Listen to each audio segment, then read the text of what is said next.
ஓம் ஓம் ஓம். பெருங்கருணை பேரருளால் அன்னை பராசக்தி அருளினேன் சத்தியத்தை.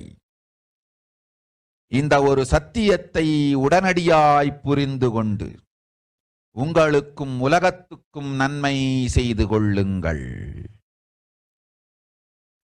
ஆதி கையிலாசத்து நித்யானந்த லிங்கத்தின் எல்லைக்குள் ஆருக்கும் கொரோனா கொடுந்தொற்று தீண்டாது.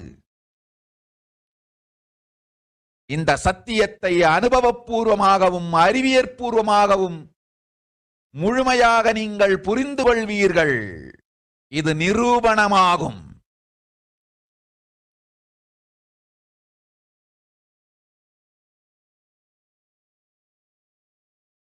அன்னை பராசக்தி 12 ஆண்டுகளுக்கு முன்பாக உள்ள ஞான ஔஷத சக்திகள் அனைத்தையும் பிரம்மாண்ட யோனி ஹிரண்ய கர்ப்பத்திலிருந்து கொண்டு வந்து உருவாக்கி வைத்த நவபாஷாண லிங்கம் இன்று பிரளயத்திலிருந்து காக்கும் பெரும் கப்பலாய் உங்களுக்கு ஊதாவும். என இழந்தாலும் நான் செய்து வைத்த இந்த ரசவாத ஞானத்தின் துணை இழக்காமல் உங்களை நீங்களே காத்துக் கொள்ளுங்கள். இது ஒன்றே வழி மக்களே, இது ஒன்றே வழி. ஓம் ஓம் ஓம் ஓம் ஓம். Look at what Devi revealed in English.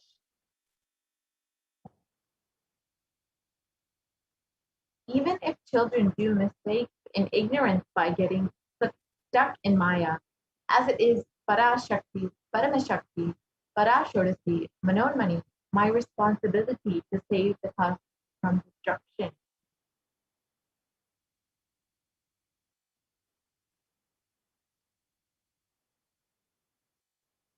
I am telling some of the truth. Listen properly. Within the next few months, not in thousands or lakhs, lives will be lost in crores. Crores of lives will be lost in India.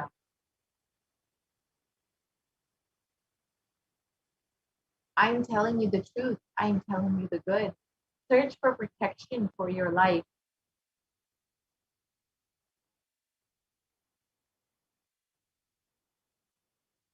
And here you can see that as they be revealed, many bodies have been found in Ganga.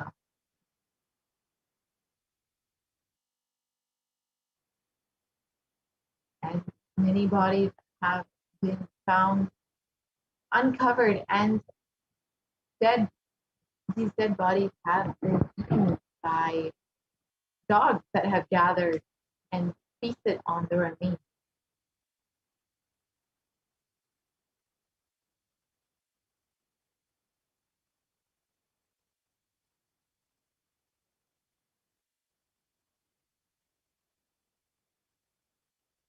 And while India is reeling under a massive second wave of COVID-19, the pandemic, the number of deaths also increased such that the situation in crematoriums and burial grounds are packed to capacity. And unfortunately, because of this, many people are not able to properly cremate their loved ones. And literally, dead bodies are burning in the streets. The streets are literally becoming crematoriums.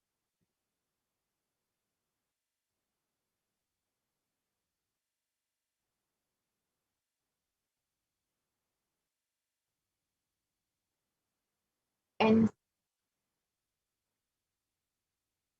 hundreds of dead bodies have been found dumped in the Ganga. And these bodies have been washed further down and could be eaten by stray dogs. And these bodies are said to be affected by COVID-19. And as Devi has revealed again and again, protect yourself during this pandemic. Continuously, Devi has been telling us to make protecting our lives as the first priority. That is the only priority this year. So continuously, Devi has been guiding us, blessing us, and literally holding our hand through this pandemic, giving us solutions and understanding. It Devi has literally been with us through this whole pralaya. So if you would like to show your gratitude for Devi's happening in your life, for all of the blessings that you've received, then stay tuned for the next segment. For now, we will be concluding this segment and taking a very short break. We will be right back with the offerings that we can do Devi Parashakti shortly.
Nithyanandam, welcome back to all the viewers.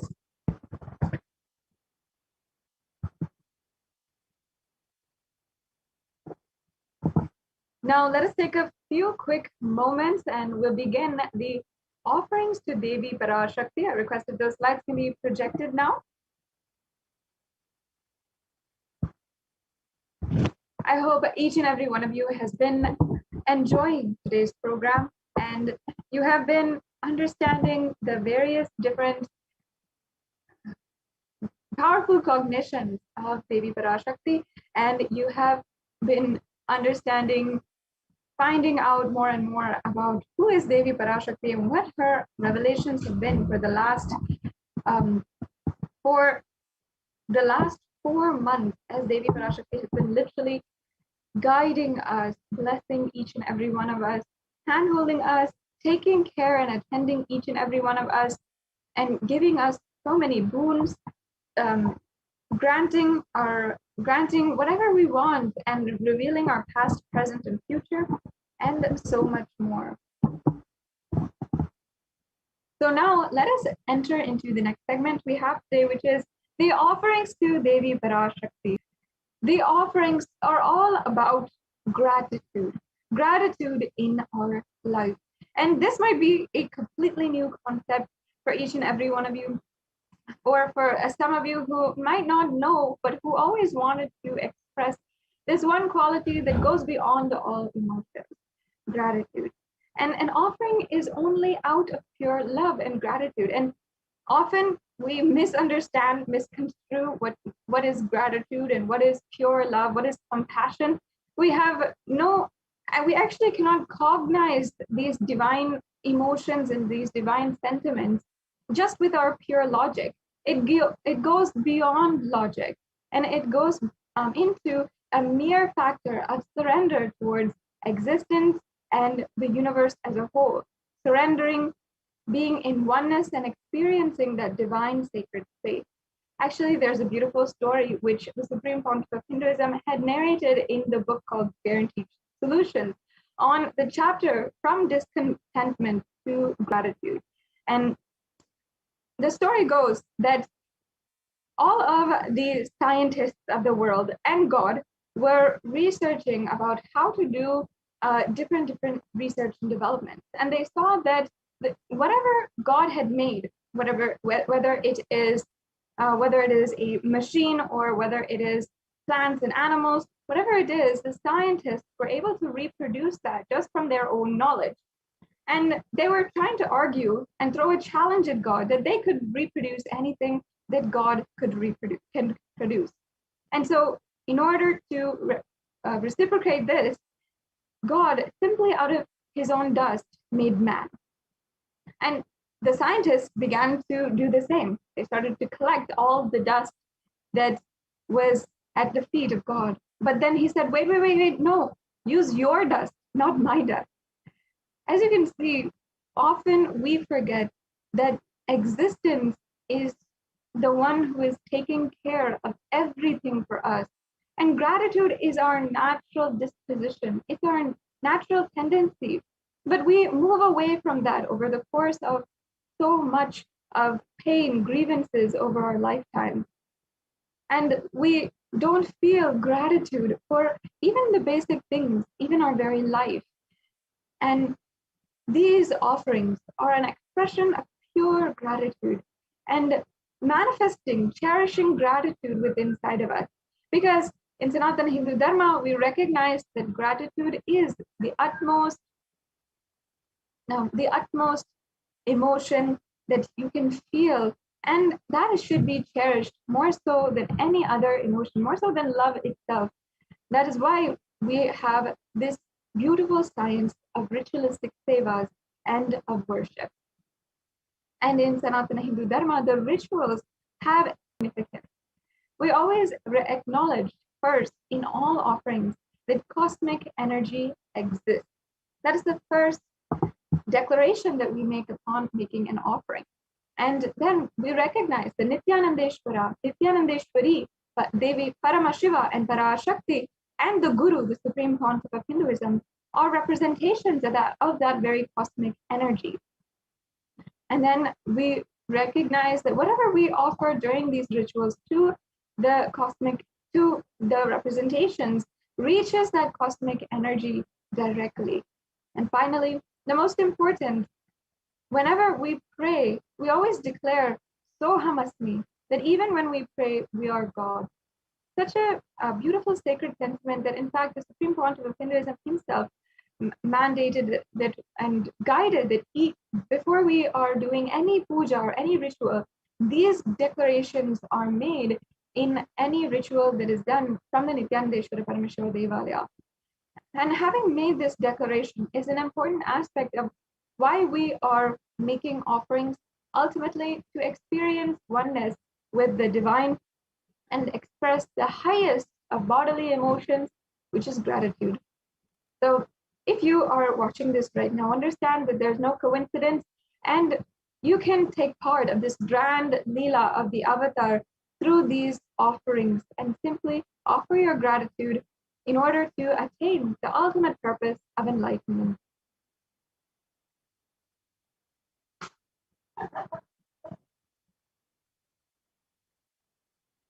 Now, before entering into the next segment, the segment of all of the different offerings, we have so many, we have 9 different offerings that you can do, and each one has so much of significance, profound significance, that you can talk about on and on and on, and understand the significance, the context behind it, the sacred sentiment, and literally swim in that pool of pure knowledge.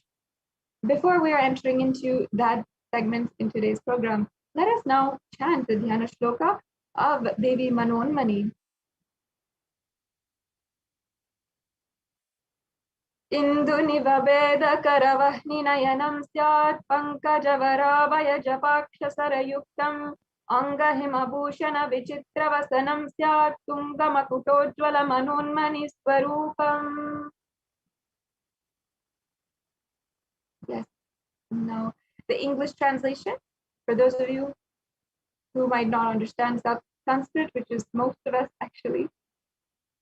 Moon-like face, holding the Vedas on hand, fire in eyes, with lotus flower, gracing and blessing hands, and one hand with the Japamala, beautifully decorated with jeweled ornaments and wonderful clothes and shining bright crown. Her name is Manonmani. And once again, this is from the Moolagama, one of the very sacred scriptures of Sanatana Hindu Dharma. Yes, now let's chant the next Jnana Shloka. If you can chant along with me. If you want to, you can simply just sit in a space of receptivity while we are chanting these mantras, and any of these mantras that we are going to be chanting in the following segment as we are going on. Dhyaye devim trinetram shashinibhavadanam vedahastam dadanam Savye padmam varadamapare chabhayam chakshamalam Divyeravaranair vibhushitatanam brahmadibhi pujitam Devimeva manunmanim pratidanam kamatradatrim shubham.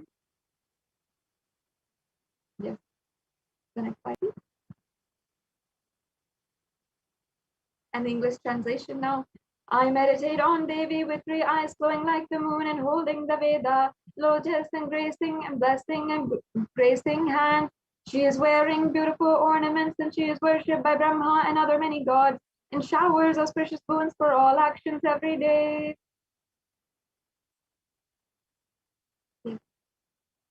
So now, having invoked and invited the presence of Devi Parashakti, let us enter into more and more of the context of today's offerings. Now we'll be peeling layer by layer of the different significance, this different sacred sentiments for these offerings and what you will be able to cherish in your life. Seems like we've gone to the last slide. Can we zoom back?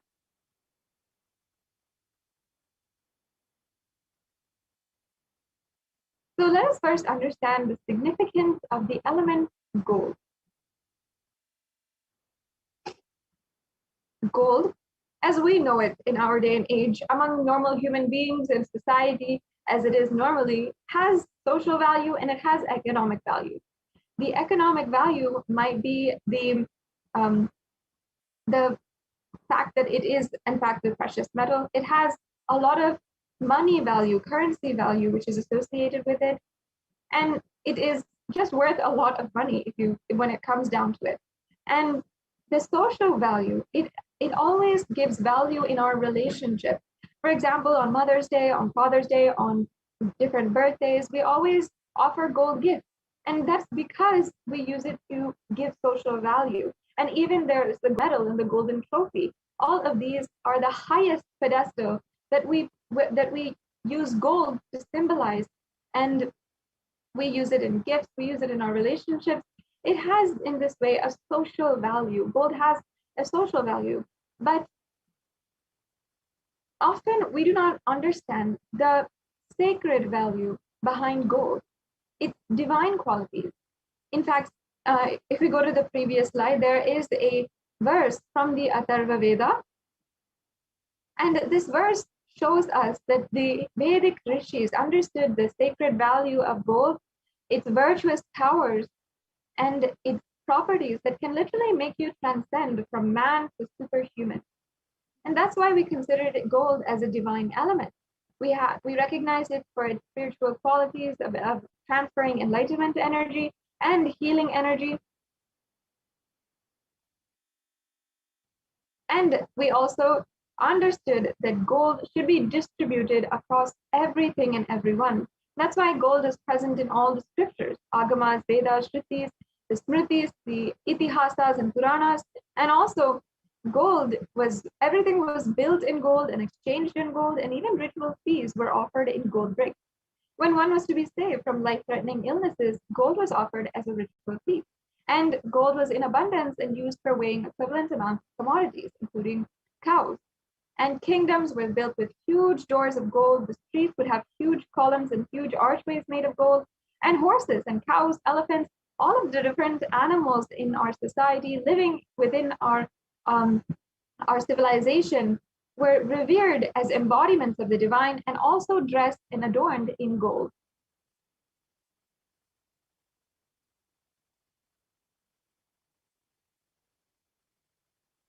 And as you see, the Hindu civilization thrived on the banks of rivers of gold.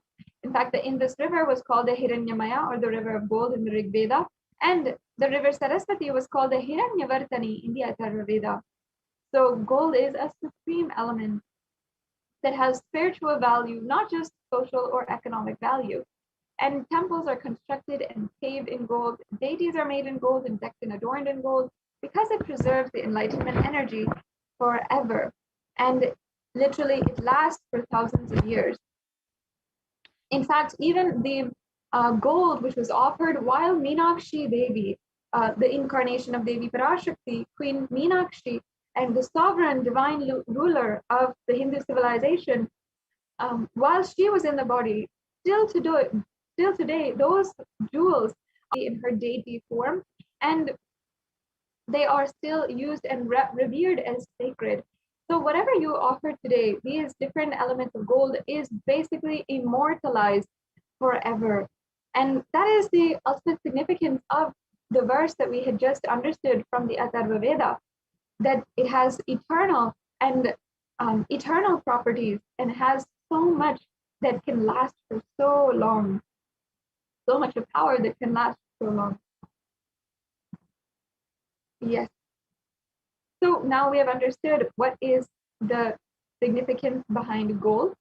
Now let's understand the Ihundi, the first offering, which is the Ihundi offering. And we're going to go into the array of offerings that we have for you to be able to do today. So here we have a verse from the Lalita Sahasranama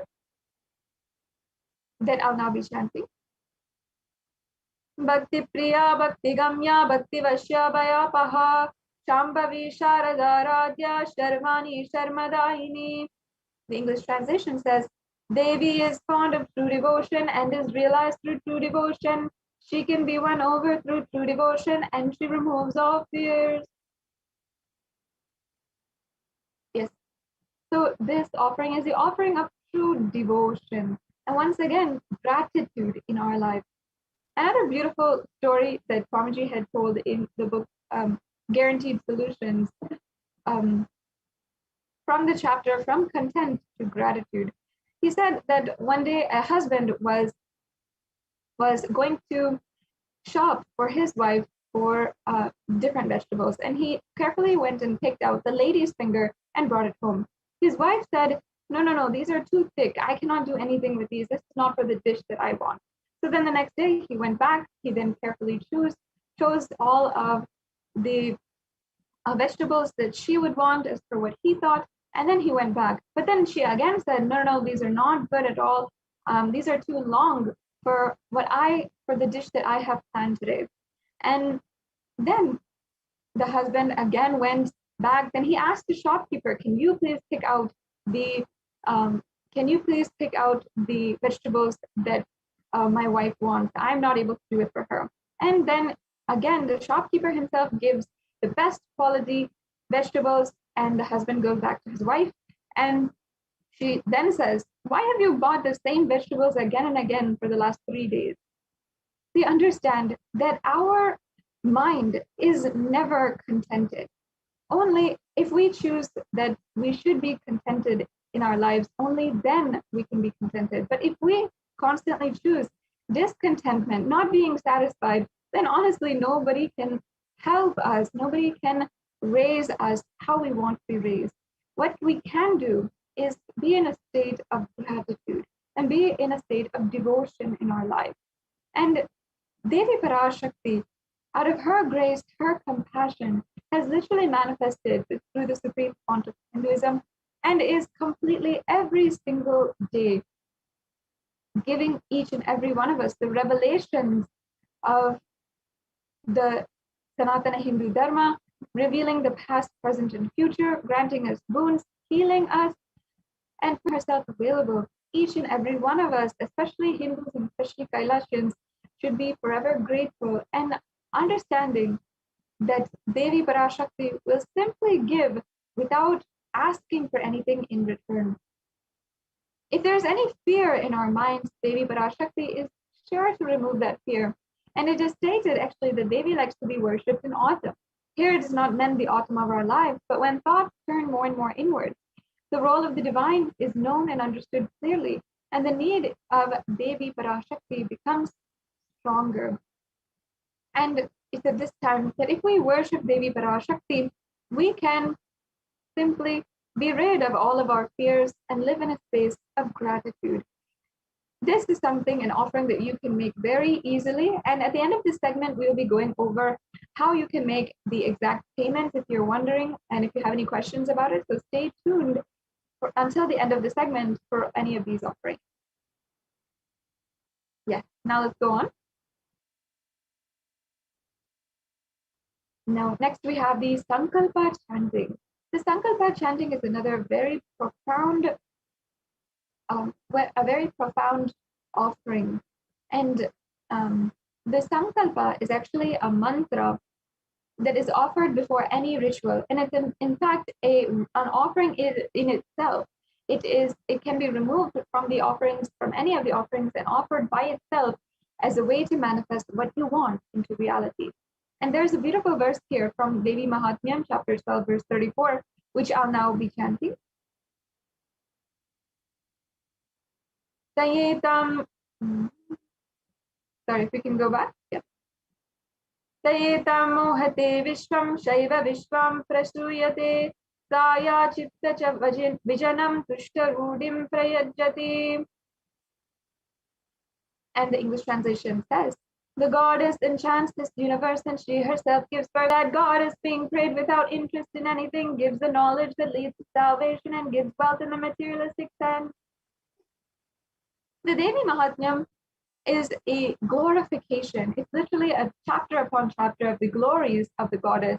And in it, it says so many different times that Devi Parashakti gives without being asked for anything, without any conditions, and without interest or vested interest in what she wants from you. There's nothing like that. Devi Parashakti is a cosmic feminine energy which literally flows.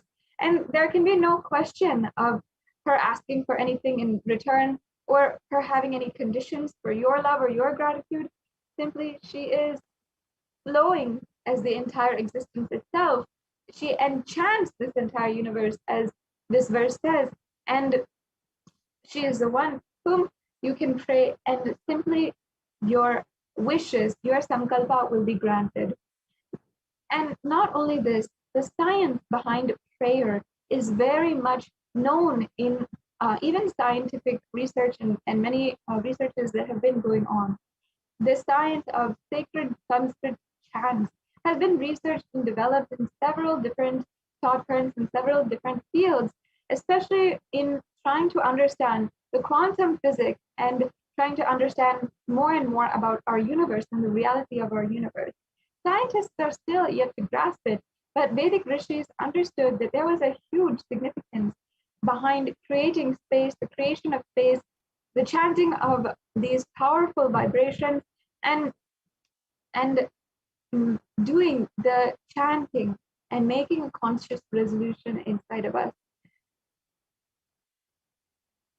And offering this sankalpa, the conscious resolution, blesses the person with the fruition of the desires and the wishes which you are yearning for.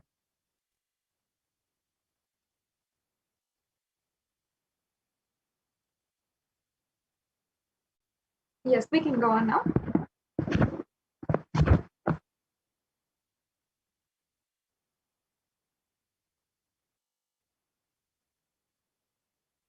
We can go on. The next offering we have is the Sahasranama Kastu. And in the Lalita Sahasranama, we actually see the verse where Devi Parashakti is described as Nama Parayana Prita, as you can see here. And this next offering is the offering of 1008 names of Devi Parashakti. It's a very special and unique archana offered to the Mahameru of Devi Parashakti. You can offer a gold coin inscribed with each and every one of these 1008 names and receive the blessings to have the Ananta Kalyana Gunas, all the divine qualities of Devi Parashakti. Yes, we can go on. Then the next offering is the Mukta Anguti, or the finger ring with a pearl. And now let me chant the verse here about the finger ring with the pearl and the significance pearl to Devi Parashakti. मुक्ताहारणलसत्किरीटरुचिरां पूर्णेन्दुवक्त्रप्रभां शिञ्झन्नूपुरिकिङ्किणीमणिधरां पद्मप्रभावासुरां सर्वाभीतफलप्रदां गिरिसुतां वाणीरमासेवितां मीनाक्षीं प्रणतोऽस्मि सन्ततमहं कारुण्यवारां निधिम्. And it says, I bow down to the goddess Meenakshi, whose crown has garlands of pearls and face shining like a full moon, who wears anklets that are studded with gemstones and has small bells, who is shining like the splendor of a lotus and who grants all wishes, a daughter of the mountain, who is worshipped by goddess Vani and Rama. I remain ever bowing to the goddess Meenakshi, the ocean of compassion.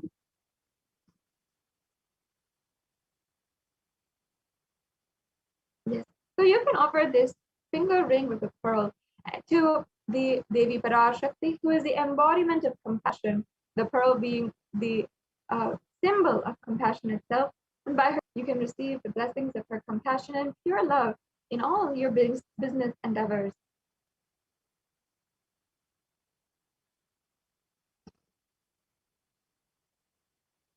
Yes, the next offering is the Swarna Padma Pushpam. And we have the verse from the Kamikagama, which says that all the kalashas should be wound around with suitable thread and covered with new cloth. They should be adorned with a lotus flower made of gold. And there's so many different verses for the lotus flower and different scriptures and references where it is used in the worship of the ultimate. And it involves the consecration of deities of worship. And not only that, it's also in all of the arts and architecture of Sanatana Hindu Dharma.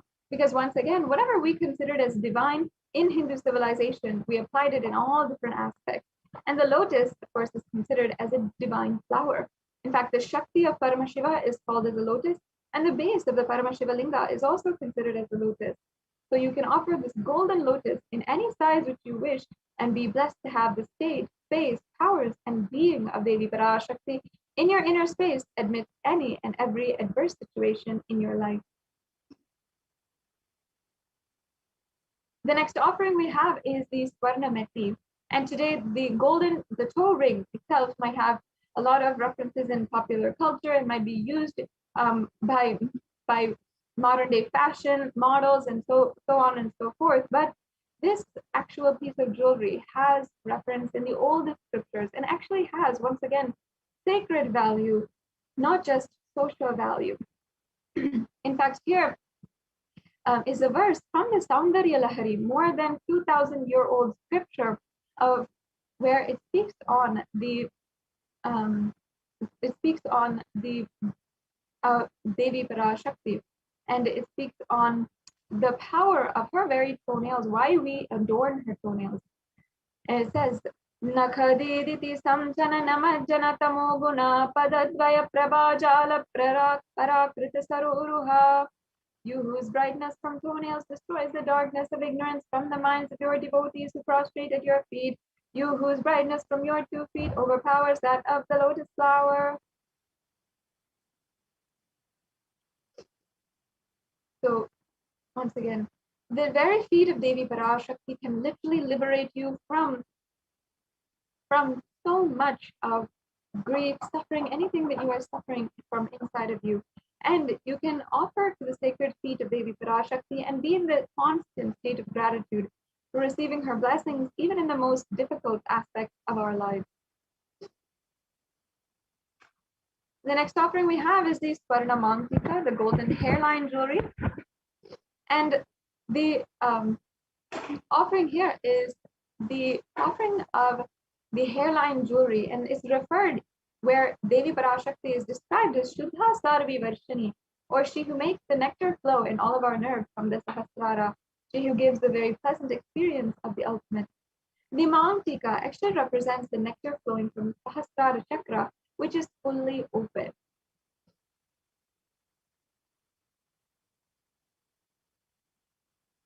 And you can offer the Mantika to the Devi and receive the blessings of achieving the blissful state of overflowing gratitude and the space of complete completion.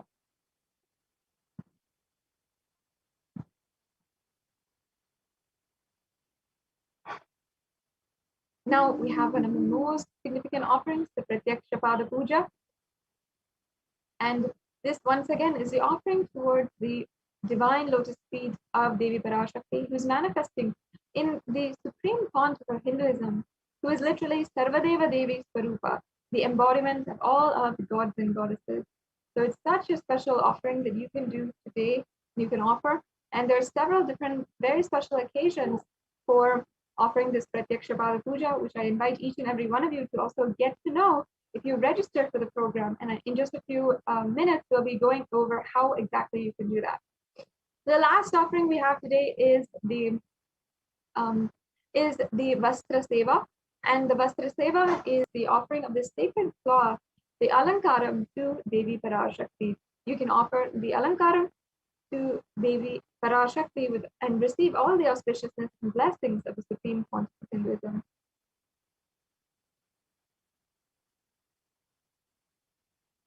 Yes.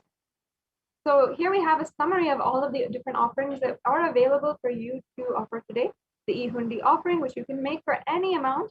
The Sankalpa chanting, which is $1. The Devi Sahasranama Kasu, which has several different levels, as you can see here. And we also have the Mukta Anguti and the Swarna Padma Pushpa, which also have different levels. The Swarna Metti, the Swarna Mantika, the Pratyaksha Pada Puja, and the Vastra Seva. So you don't have to feel impossible in any way or form. You can make the offering which you feel is possible. And if you feel that you want to express your gratitude, you can offer today and ensure that you are expressing your gratitude towards Devi Parashakti, experiencing with Devi Parashakti. So yes, as I was saying before, you can register and keep yourself up to date with the future offerings that we have, the special occasions that are coming up, and you can get the help you want in manifesting any one of these offerings today by registering and making an intention for an offering at tiny.cc/bhavasamadhi. So if you go to this registration form, you'll be able to see the you'll be able to see this. And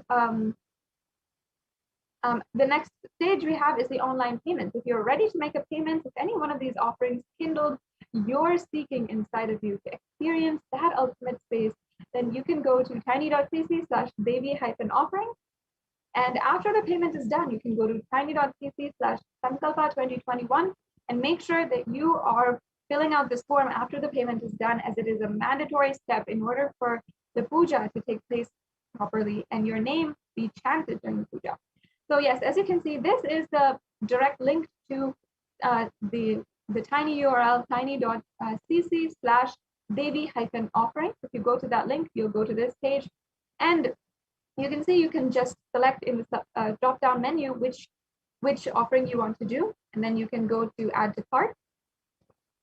Then you can select the offering that you'd like to make and review your cart, and then you can proceed to checkout.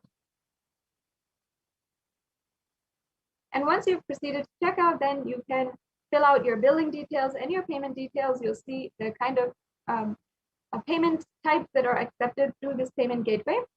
And then you can go ahead and submit your payment. So as you can see, it's a very easy process to make an offering. You don't need to feel confused. You don't need to feel like you might not be tech savvy enough. You can simply make one of these offerings. It's just 3 clicks away to make an offering. And also, after you're making a payment, you have to make sure that you are going to Sankalpa 2021 form, and that is this form here, and the link is provided. And you can see it's just a very quick form where you're going to give your payment order number and your names and the names of your family members, which will be chanted during the puja. Yes, so very easy step. Now, we also have the Bhava Samadhi Darshan form, which I invite each and every one of you, regardless of if you can make a payment right now or not, to go ahead and fill out. If you are interested in making an offering, not now, but perhaps in the future, you want to do it, you want to manifest this in your life. I'm sure there's many of you who want to manifest an offering for perhaps a birthday or for a special occasion in your life, or for a new venture that you are starting to receive blessings of Devi Parashakti. You can go ahead and make your intention with this form. Now, the last option that we have is the YouTube Super Chat. And in the YouTube Super Chat, you can make a donation. And as you can see here, you can go to Kailasa's HDH Nithyananda YouTube channel, which is circled, and press join. Once you press join, you'll be led through the steps of how you can join. And then you can make a donation through the YouTube Super Chat. So you can go to the $ icon and see the chat. And as well, you can comment your questions or to Devi Parashakti as well in this way. So you'll be able to see a $ where you can make a donation through the YouTube Super Chat, and you will press donate, and then you can either pay through credit card, debit card, or through PayPal. So there's another option here, which is PayPal. If you guys want that option where you want to pay through PayPal, this is also available to you in this way. So yes, now that brings us to a conclusion of this segment in today's program. And we'll now be moving on to the next segment.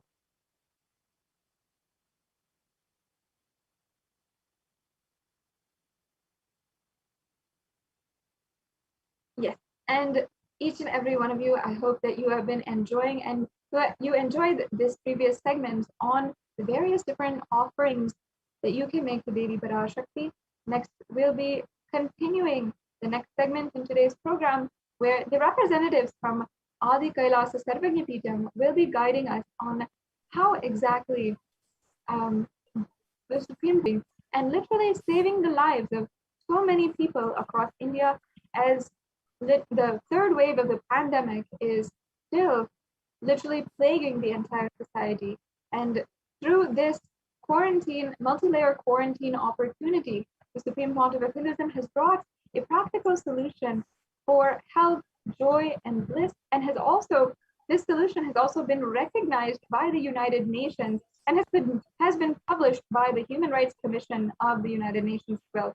So here we have Ma Dayami Swami, who has joined us. Thank you so much, Ma, and who will be sharing with us how the Supreme Pontiff of Hinduism has been contributing so much in the last couple of months.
Nithyanandam, welcome back to this segment of Kailasa's multi-layered quarantine opportunity for India during COVID-19 as a practical solution resulting in health, joy, and bliss. With the blessings of the Supreme Pontiff of Hinduism, let's start with the Sadguru Vandanam. Nithyanandam Paramachivoham Kevalam Jnanamurtim Dvandvatitam Gagana Sadrusham Tattvamasya Ekam Nityam Vimalamachalam Sarvadi Sakshibhutam Bhavatitam Trigunarahitam Sadgurum Tam Namami.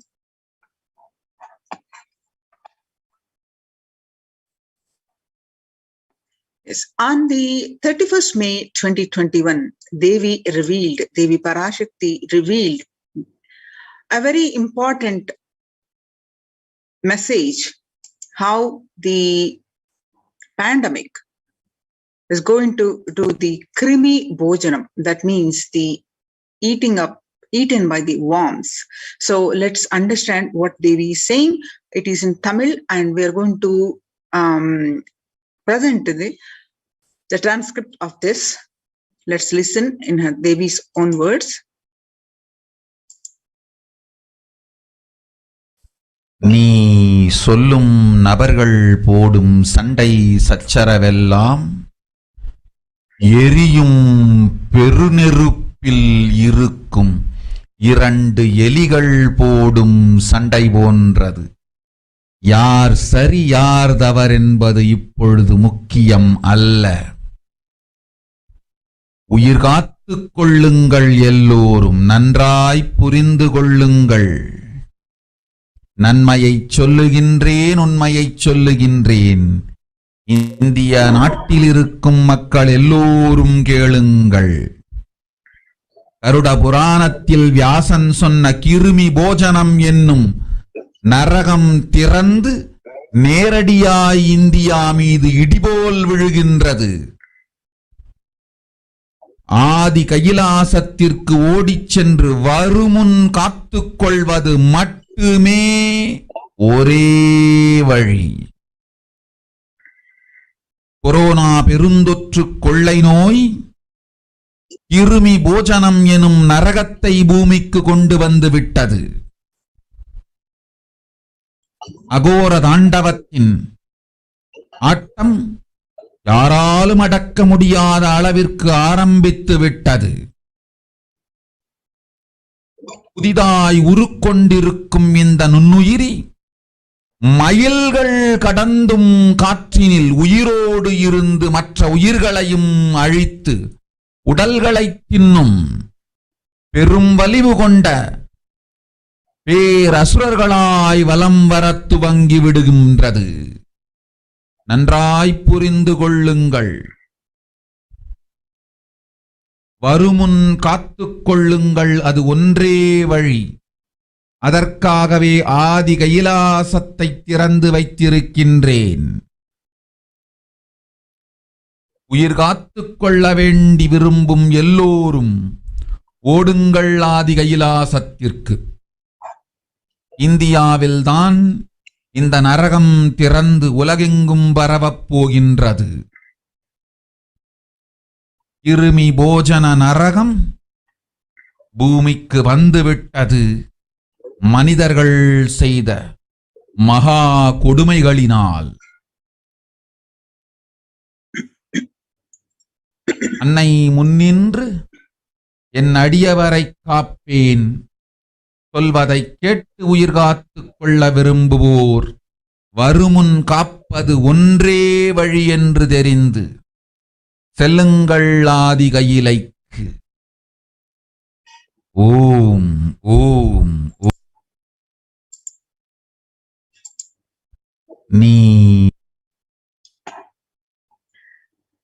Translation of this Devi Parashakti's Akashic readings is: everyone in India, all of you listen. The hell of Krimi Bhojanam that was mentioned by Vyasa in Garuda Puranam has opened and is directly falling on India as thunder. Running to Adi Kailasa and protection by the preventive quarantine. From it is the only way. Deadly corona life-taking disease has brought the hell known as Krimi Bhojanam to earth. The dance of Aghora Thandava, which no one could control, has started. This microorganism that has formed will be alive in air for miles together. Destroying other souls, it will eat bodies. It has started roaming as great demons with a tremendous strength. Understand properly, prevention is the only way. For that, I have opened Adi Kailasa. For those who want to save their lives, all of you run to Adi Kailasa. Only in India, this hell is going to open and is going to spread to the whole world. The Krimi Bhojanam hell has come to the earth because of the sufferings done by the humans. Mother, I will protect those at my feet, those who listen to me and wish to save their lives, learning that prevention is the only way. go to Adikailasa. The Krimi Bojanamu or Krimi Bojana or Krimi Bojana is one of the 28 hells described in Hindu scriptures, where people are sent to suffer in a pit to be eaten up by worms.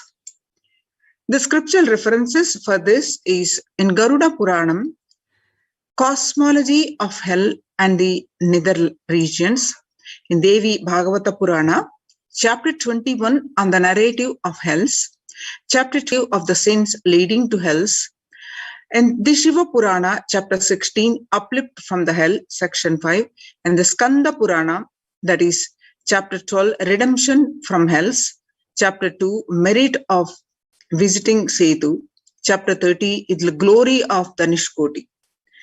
The Brahmanda Purana, chapter 20, Hells in Nether Regions, and chapter 106, Sufferings in Hell. The Padma Purana, chapter 48, section on the Nether World.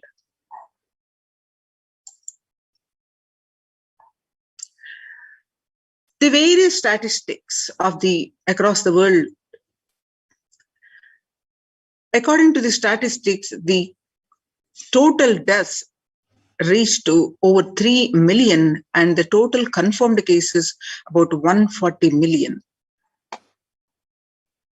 And the various statistics you can see now. The recent news is COVID is airborne. Scientists say now authorities think so too. Scientists are calling for ventilation systems to be overhauled like public water supplies were in the 1800s after fetid pipes were found to harbor cholera. A quiet revolution has permeated global health circles. Authorities have come to accept what many researchers have agreed for over a year. The coronavirus can spread through the air. The new acceptance by the World Health Organization and US Centers for Disease Control and Prevention comes to a concrete implications. Scientists are calling for ventilation systems to be overhauled like public water supplies were in the 1800s after fetid pipes were found to harbor cholera. The cleaner indoors air won't just fight the pandemic. It will minimize the risk of catching flu and other respiratory infections that cost US more than $50 billion a year. Researchers said in a study in the journal Science on Friday, avoiding these germs and their associated sickness and productivity losses would therefore offset the cost of upgrading ventilation and filtration in buildings.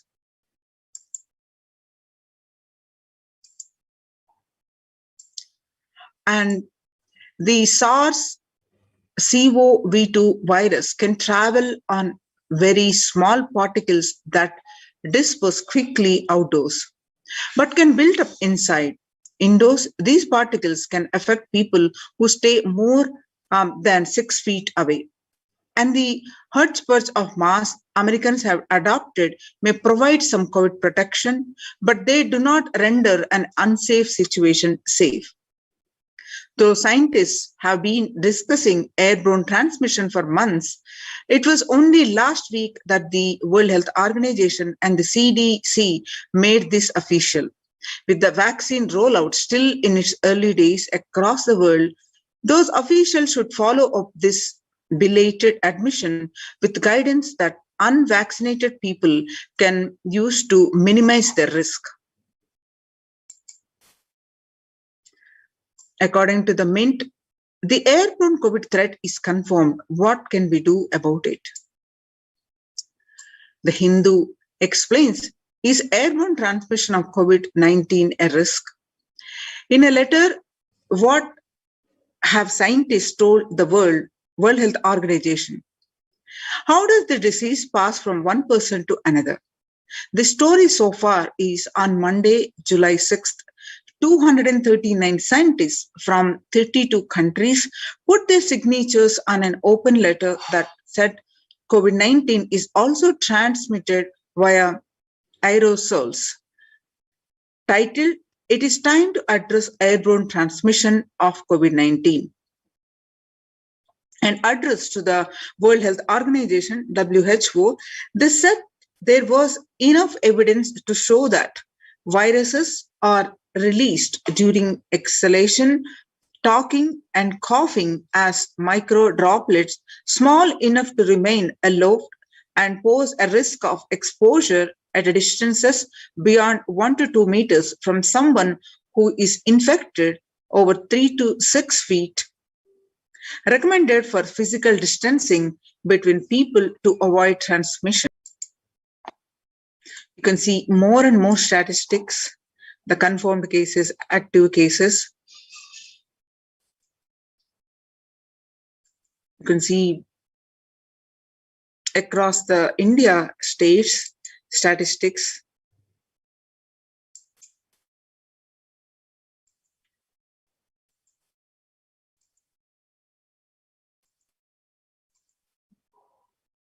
More statistics from Mumbai and Karnataka, Maharashtra, and Tamil Nadu, various states, and Maharashtra, various states. You can see the statistics. And home quarantine is not possible in India. Statement made by the Indian government. Home quarantine is a prime reason for large number of deaths in Assam. Himanta Biswa Sharma, Assam Chief Minister Himanta Biswa Sharma said that home quarantine is one prime reason for a large number of deaths during the second wave of COVID-19 in Assam. And recently, Assam witnessed 92 deaths on a single day, highest single day deaths in a state. Sharma also said, "We have seen more death cases are happening from home isolation as several people do not keep oximeters and some do not read the counts in the meter properly." The Economic Times, it says, Maharashtra government recently announced the decision to stop home quarantine in 18 districts, which show a higher COVID positivity rate than the state's average. State Public Health Minister Rajesh Tope said that the decision is taken to ensure better healthcare facilities to patients in districts which are showing higher positivity rate.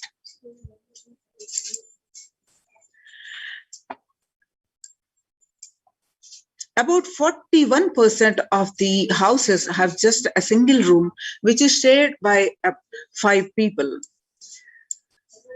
And why home quarantine is for the majority of Indians? According to the Business Line, about 41% households in India have just one room or don't have an exclusive living room, and about 5 people share such accommodations.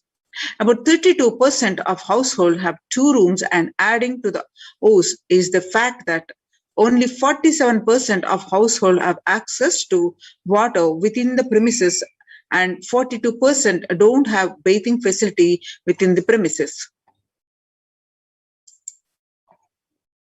Self-isolation for COVID-19 is impossible for 40% of Indian families.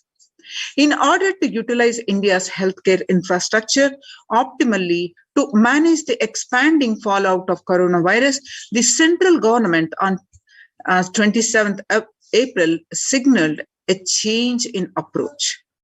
From mandating that every person who tests positive for the virus be moved to isolation beds in dedicated hospitals or units, the government allowed home quarantine for those with mild symptoms. The key additional condition was that their house should allow for self-quarantining. That in India, it's easier than done. According to the census of 2011, about 42% of Indian households were living in houses where an average 3 or more people were sharing a room. In the context of coronavirus, this challenge of physical distancing is greater in rural areas, about 45% of households, than in urban areas, that is about 35% of households. Only one state, Kerala, is looking relatively dignified at this metric, and all the districts reporting at least 250 cases have anywhere between 34% to 54% household, averaging 3 or more to a room. So, where is the space for home quarantine in cities? In New Delhi, the health ministry last week said that more cases of coronavirus had been asymptomatic or mildly symptomatic and had advised home. It also said that 65% cases across the country were reported from the metros and big cities. However, census data suggests, and experts also agree, that following the ministry's guidelines on home quarantine is near impossible, particularly in urban households. The guidelines on home quarantine say the person showing COVID-19 symptoms have to remain isolated in a well-ventilated room, preferably with an attached toilet. If another family member needs to stay in the same room, it is advisable to maintain a distance of at least 1 meter between the two, it is stated. So when the first world countries closed their borders during a massive global emergency, Kailasa has opened its doors to all without exception. The Supreme Pontiff of Hinduism reveals that at least 6 months back, I became aware that multi-layer quarantine is needed to protect people. If you are in India and you want to protect your immediate family or extended family, anyone who will listen to you, get them immediately to our campuses. The free COVID care centers opened across India are Adi Kailas in Bidadi, Bangalore, and Salem Adinam in Tamil Nadu, Tirunnamalai Adinam in Tamil Nadu, Rajapalam Adinam in Tamil Nadu, Puduvai Adinam in Tamil Nadu, Pattanam Adinam in Tamil Nadu, Srirangapadi Adinam in Tamil Nadu, Sripuram Adinam in Hyderabad, Madurai Adinam in Tamil Nadu, and Avattipalam Adinam, Erode, Tamil Nadu, Huzur Adinam in Tamil Nadu, Baroda Adinam in Gujarat. Kailasa rushes to help as India finds itself on the verge of the COVID-19 third wave. So the multiple free COVID care centers opened across India to protect one and all, and various social services offered during the pandemic in Nithyananda Adhinams across India, and spiritual services offered during pandemic across the ecosystems across the India, and cosmic revelations on global pandemic. The free social services offered during the pandemic across India are the Kailasa's de facto spiritual centers, which includes, but not limited to, medical care, which is allopathy, Ayurvedic and Siddha medicine, fire safety equipment maintenance, infrastructure to accommodate thousands, accommodation for multi-layered quarantine, emergency ambulances and ICU on wheels, groceries collected for Annadan, and organic farming. So join Kailasa's COVID care protection centers. Register now through the link below, https://kailasa.org/Kailasa care. Now let us see glimpses from Adi Kailasa's Department of Health on COVID protection for Adi Kailasa Sarvajnapeetham.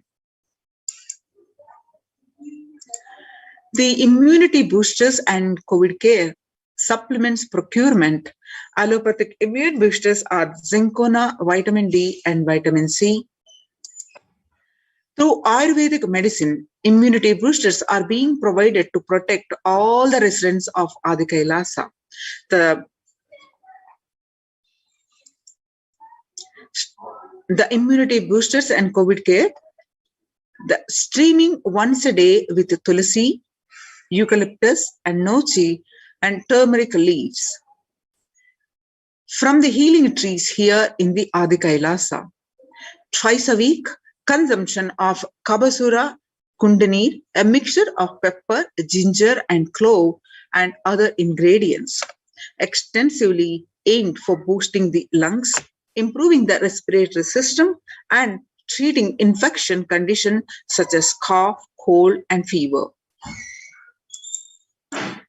Neelavembu Kundini to be taken once a week. Agastya Lehyam 5 days. Talisadi Vatakam 3 to 4 tablets per day for 5 days. Indugunta Kasayam, Amrutottara Kashayam both for 5 days. 1 teaspoon with 50 ml of warm water. Sudarshana Gulika once every 5 days. Gargling with salt and turmeric twice a day. Spiritual routine, Panchakriya, Haritaki, castor oil, neem juice, Pratama Vinyasa Krama, that is Nitya Yoga, Trinetra Kumbhaka and Puja. Basic sanitation and safety practices which are implemented here in Adi Kailasa are disposable of soil pads, infected material, and biodegradables done through incineration, RO water systems for drinking water, cleansing and sanitization of overhead tanks, regular DVDing, maintenance and repair of electrical circuits, communication facilities for safety of the residents, compost pit filling with biodegradables. Diagnosis, COVID care, quarantine methodology. Immediately upon arrival to the campus, occupants will be quarantined for 15 days. Swab test of RT-PCR test done to be done on day 5th of the quarantine. All food handlers to be wearing a mask and gloves and keeping a distance. Disposable of waste food to be done with gloves and mask. The disposal of gloves and mask by incineration. In case of an emergency, protective kits ready to at hand to take a COVID positive patient to hospital. Hand washing and infection control. Washing hands as often thoroughly with soap and water or with alcohol-based hand sanitizer.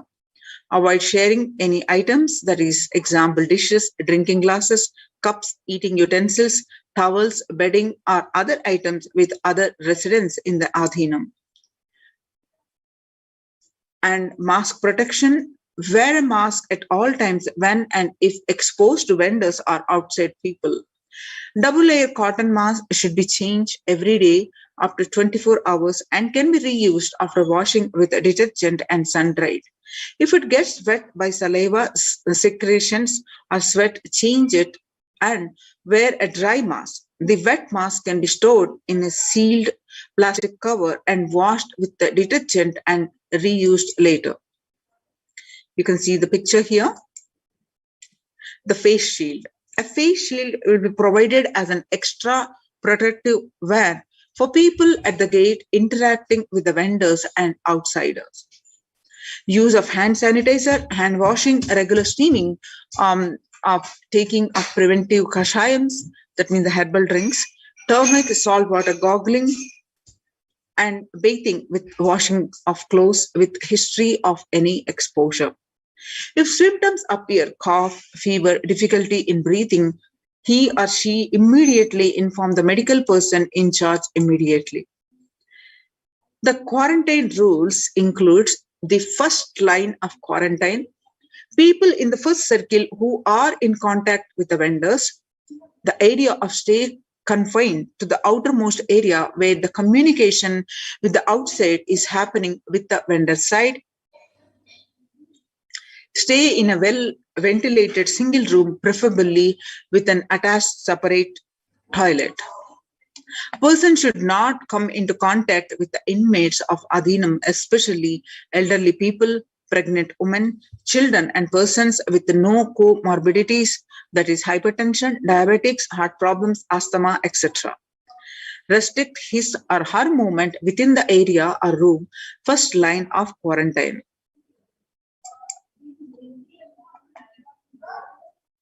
All parcels received at the gate to be sanitized, spraying with disinfectant. This is regarding the delivery of packages. All deliveries will be contactless delivery.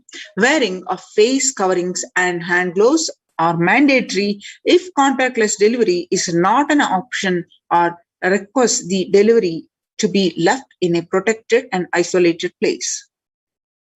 The outer packaging of the item or product will be disposed before it enters the Adhinam. Packages will be quarantined before being delivered. All the delivery bags, boxes, and containers will be thrown away after transferring the items in their respective places. The surfaces of the package will be cleaned with a simple disinfectant and left to dry. All handling and packaging will be thoroughly washed with a soap and water and or antibacterial solution frequently.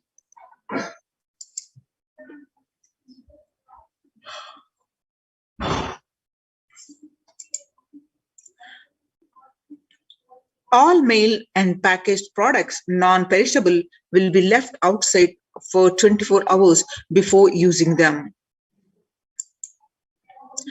Disinfection: the sodium hypochlorite, that is bleach or chloride, will be used 1 teaspoon bleaching powder in 3 cups, that is alcohol at 70 to 90%, will also be used for surface disinfection.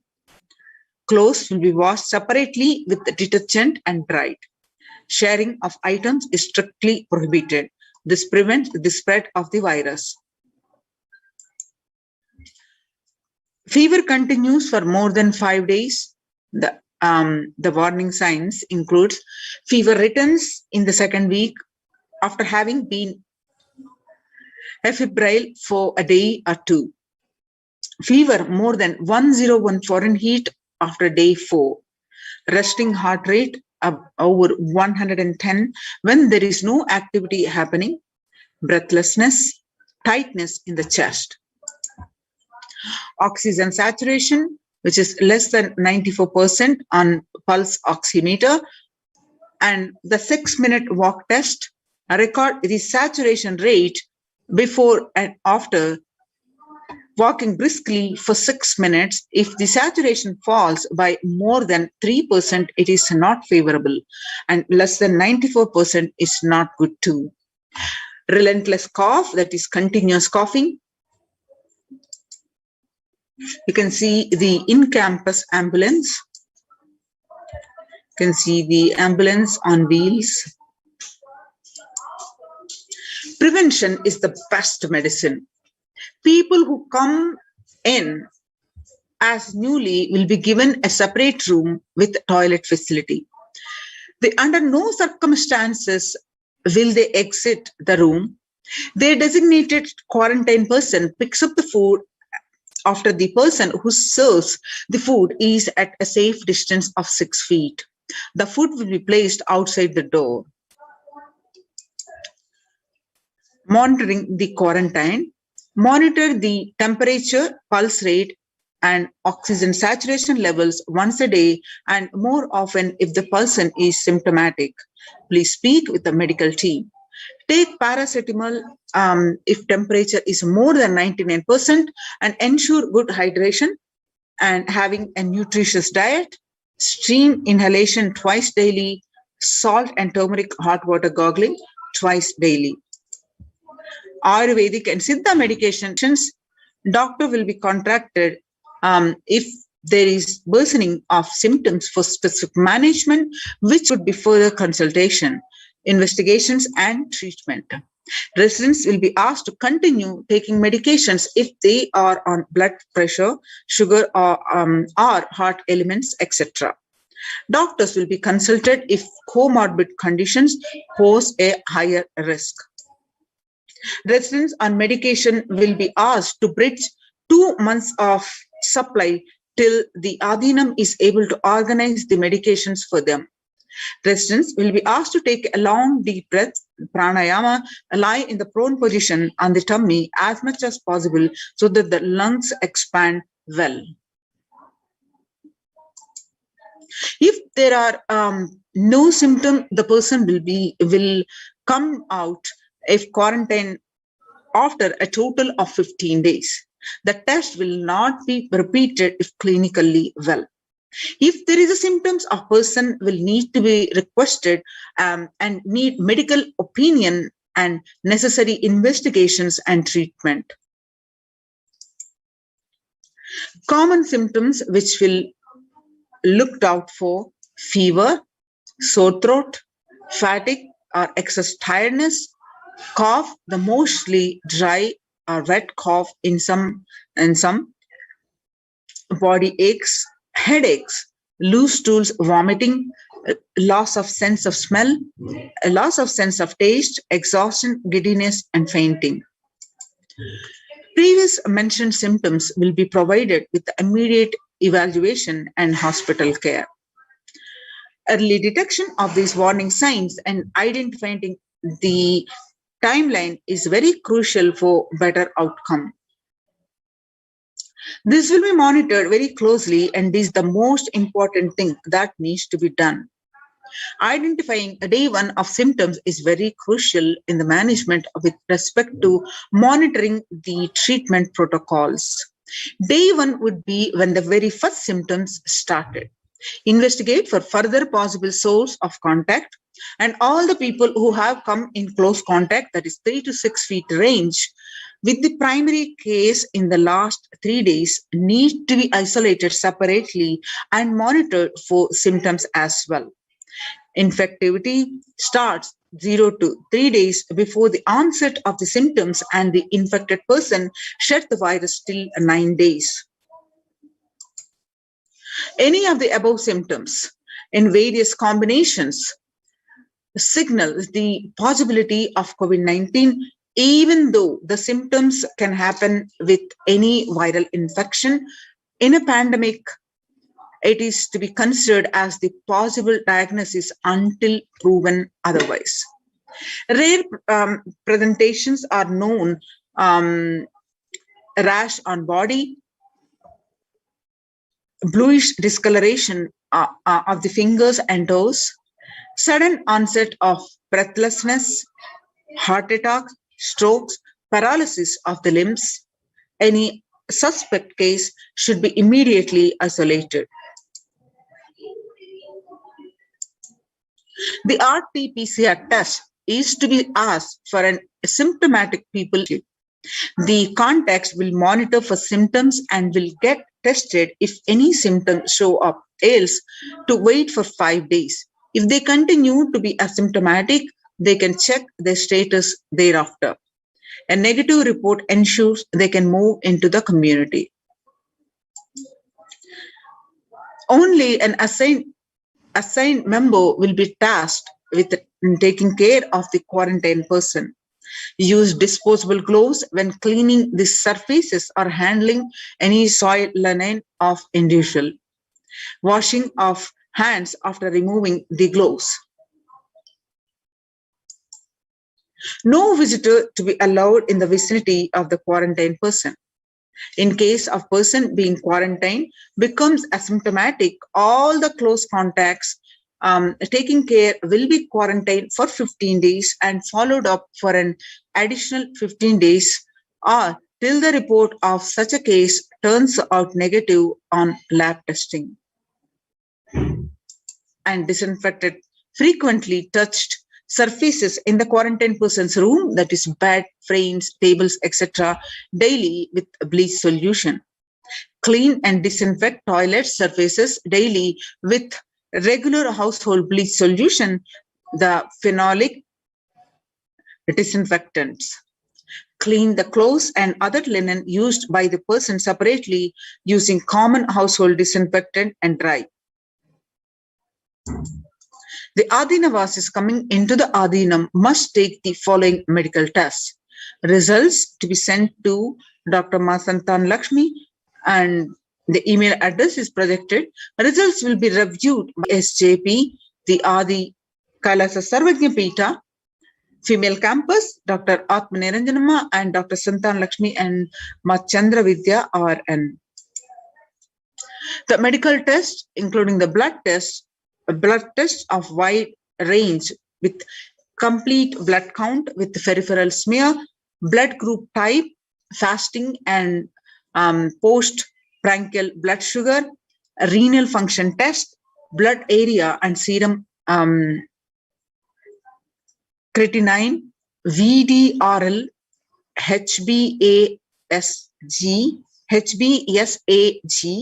HIV, thyroid function test, that is serum T3, T4, TSH, ECG, liver function test, and lipid profile test.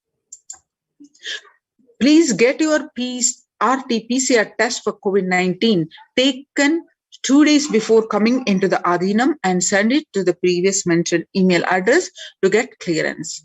The medical team will communicate to the admin of the respective Adinam with regards to the medical status and approved status. Once communicated, the person should come into the Adinam within 24 to 48 hours of the test. If there are any pre-existing medical issues like hypertension, diabetics, or any other chronic diseases and comorbid situation, please bring in the recent reports and the prescription from the attending doctor. A medical form will need to be filled in by all the new occupants. A legal disclaimer will also be required to be signed.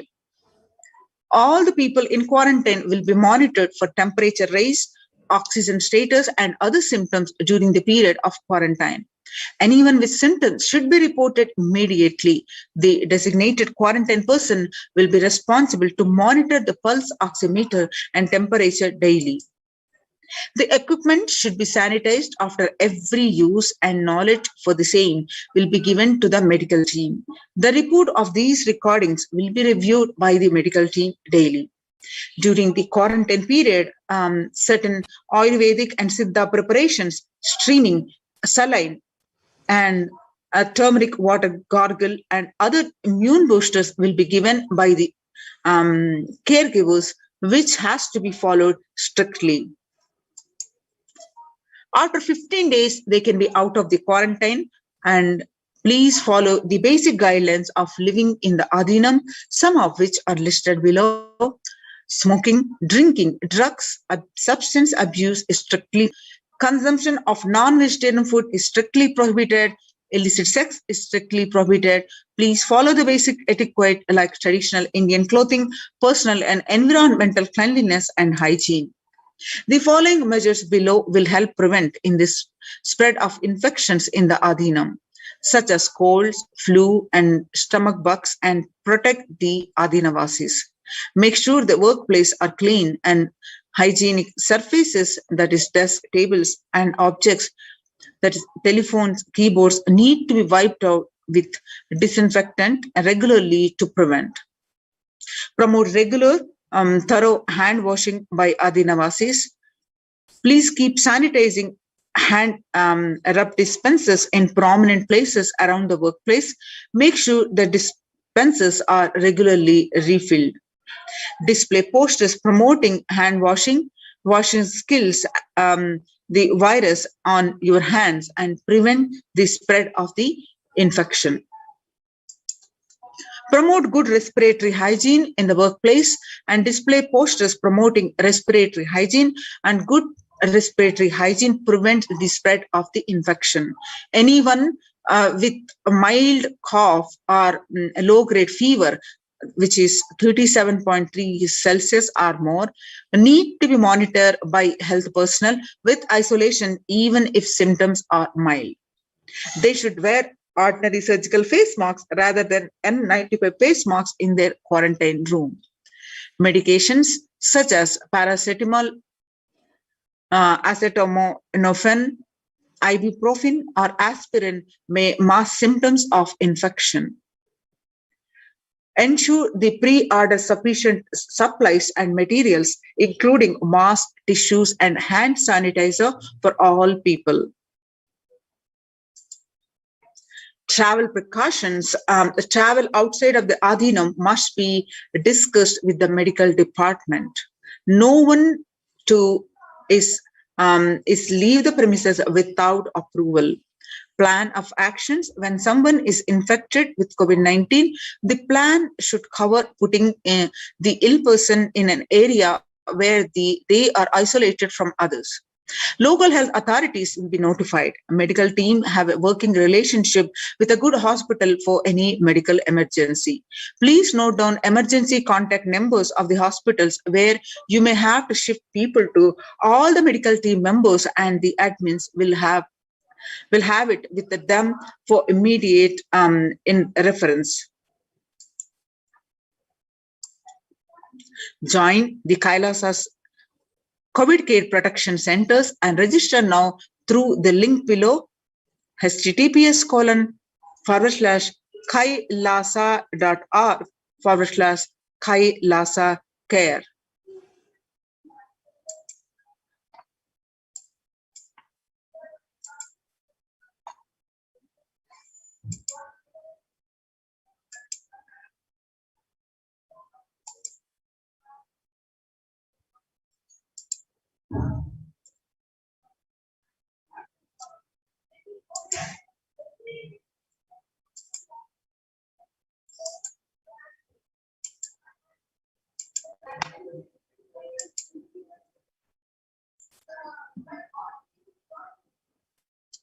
Now, we have seen the medical departments, the preventive measures in the Adi Kailasa Sarvajnapeetham, one of the COVID care protection centers. Now, we'll also see the Kailasa's multi-layered quarantine opportunity for India during the COVID-19 as a practical solution for resulting in health, joy, and bliss. How the solutions are implemented across these protective centers and recognized by the United Nations.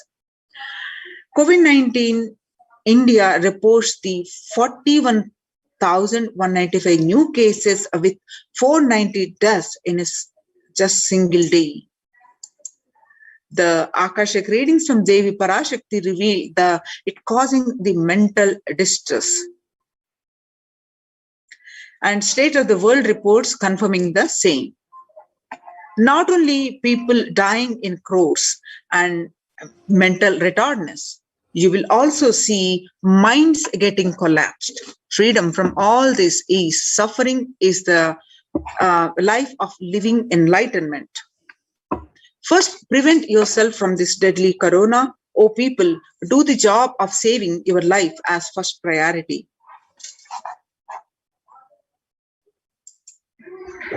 Listen properly, people. The only way to protect yourself from this overflowing cosmic pralaya and from the demonic people who search for destruction for themselves and for others because of pralaya. Go to Adi Kailasa, getting shelter at the feet of Paramashiva. Save your life from corona and death. Mental collapse, and that is formed because of corona. Save yourself and move towards the living enlightenment. Move towards Paramashiva Paramporul, doing yoga and tapas, doing seva to all the devotees of Paramashiva. Live a good life.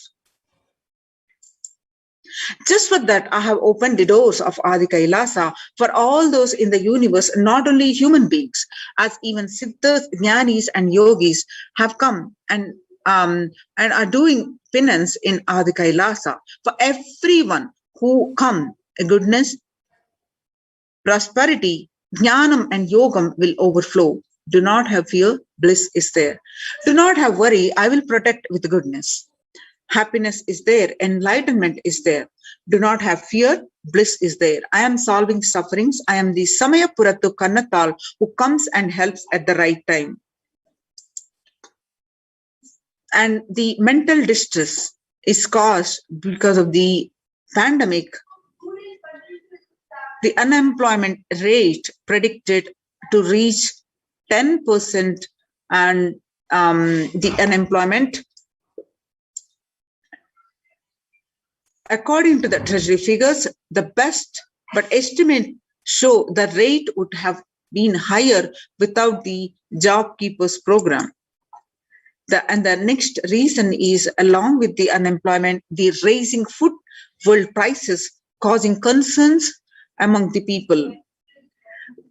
The global food prices have rallied to multi-year highs, triggering by the COVID-19 pandemic-related supply chain disruptions and soaring transport costs, the International Monetary Fund, the IMF, has said.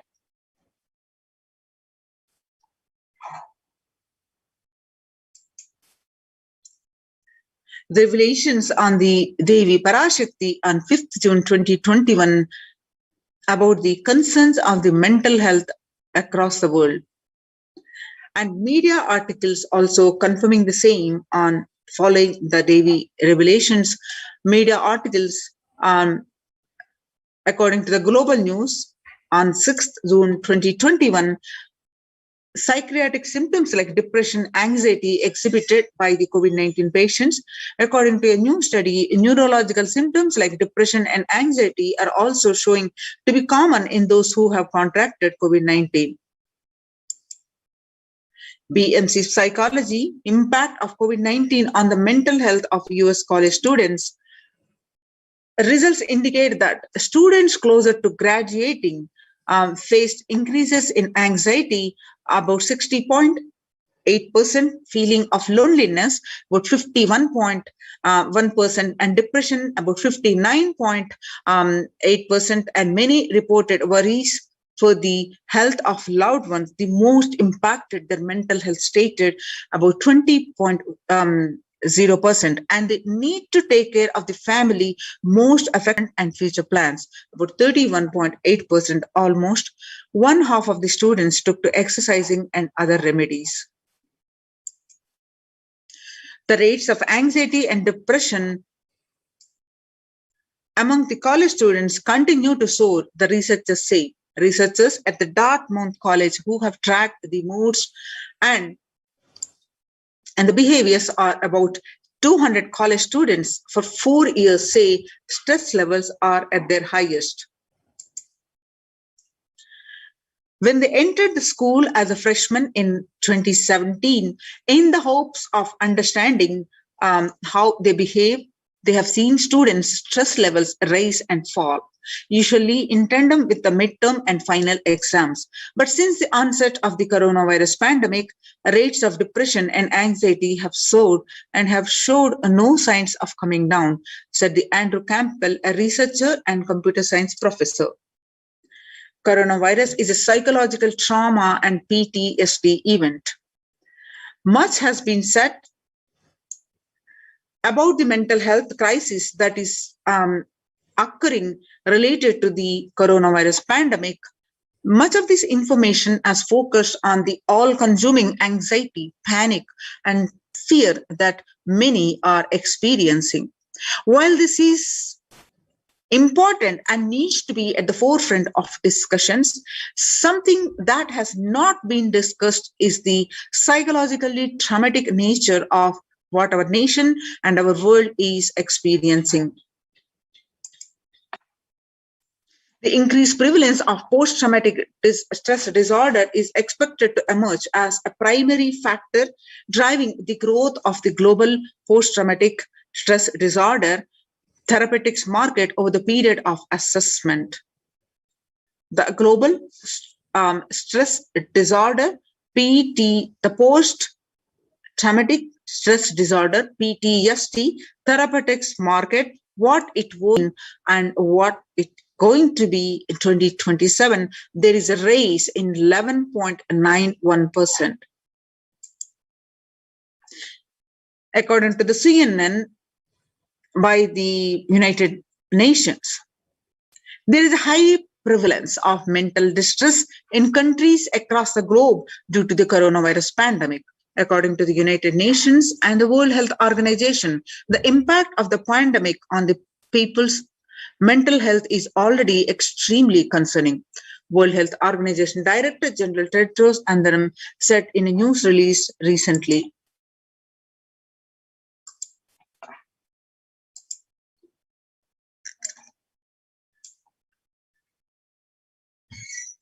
It is now crystal clear that mental health needs must be treated as a core element of our response to and recovery from COVID-19 pandemic, Tedros added.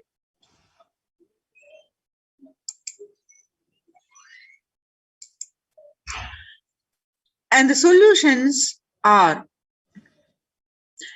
yoga greatly improves mental, spiritual, and physical health.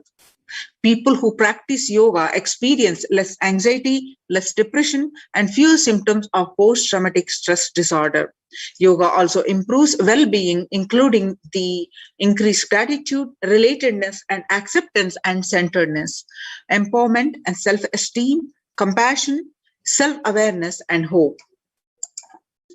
Yoga can help us to manage the stress levels and self-regulate, an important tool in the current time.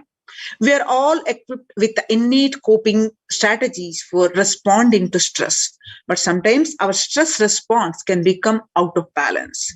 We are living in a world that regularly activates our sympathetic response, the body's way of responding to stress, sometimes called fight or flight. This is balanced by our parasympathetic response and the way our body helps us to rest and relax. Yoga can help us bring our parasympathetic response back online and allows us to find balance. Activating our parasympathetic response brings us into a more restful space and allows us to find calmness, connection, and compassion. The deep mindful breathing of yoga and meditation stimulates the vagus nerve, which activates the parasympathetic nervous system and supports the self-regulation and stress management. Yoga is now being used as an empirically based treatment, often in combination with other interventions which benefit for both physical and mental health. Many clinicians are recommending yoga as it may help support the effectiveness of the traditional treatment approaches.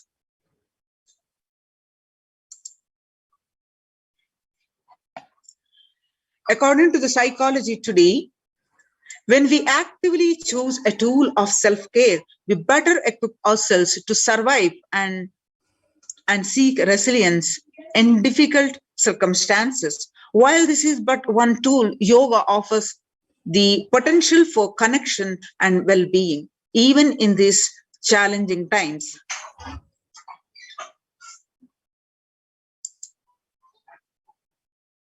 Spirituality benefits mental health.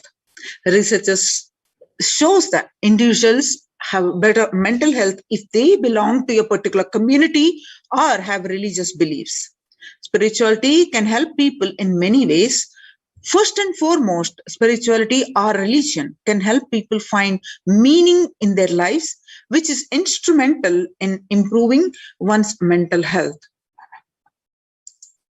In addition to endowing meaning to your life, spirituality can perhaps help you to connect with your divine self. It has the potential to improve mental, physical, and emotional well-being as well. It has been a source of relief and comfort from various challenging issues.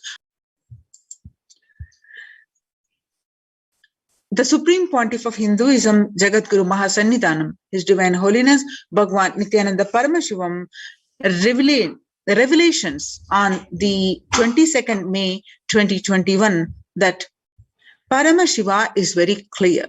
Focus on making your body alive. Life alive.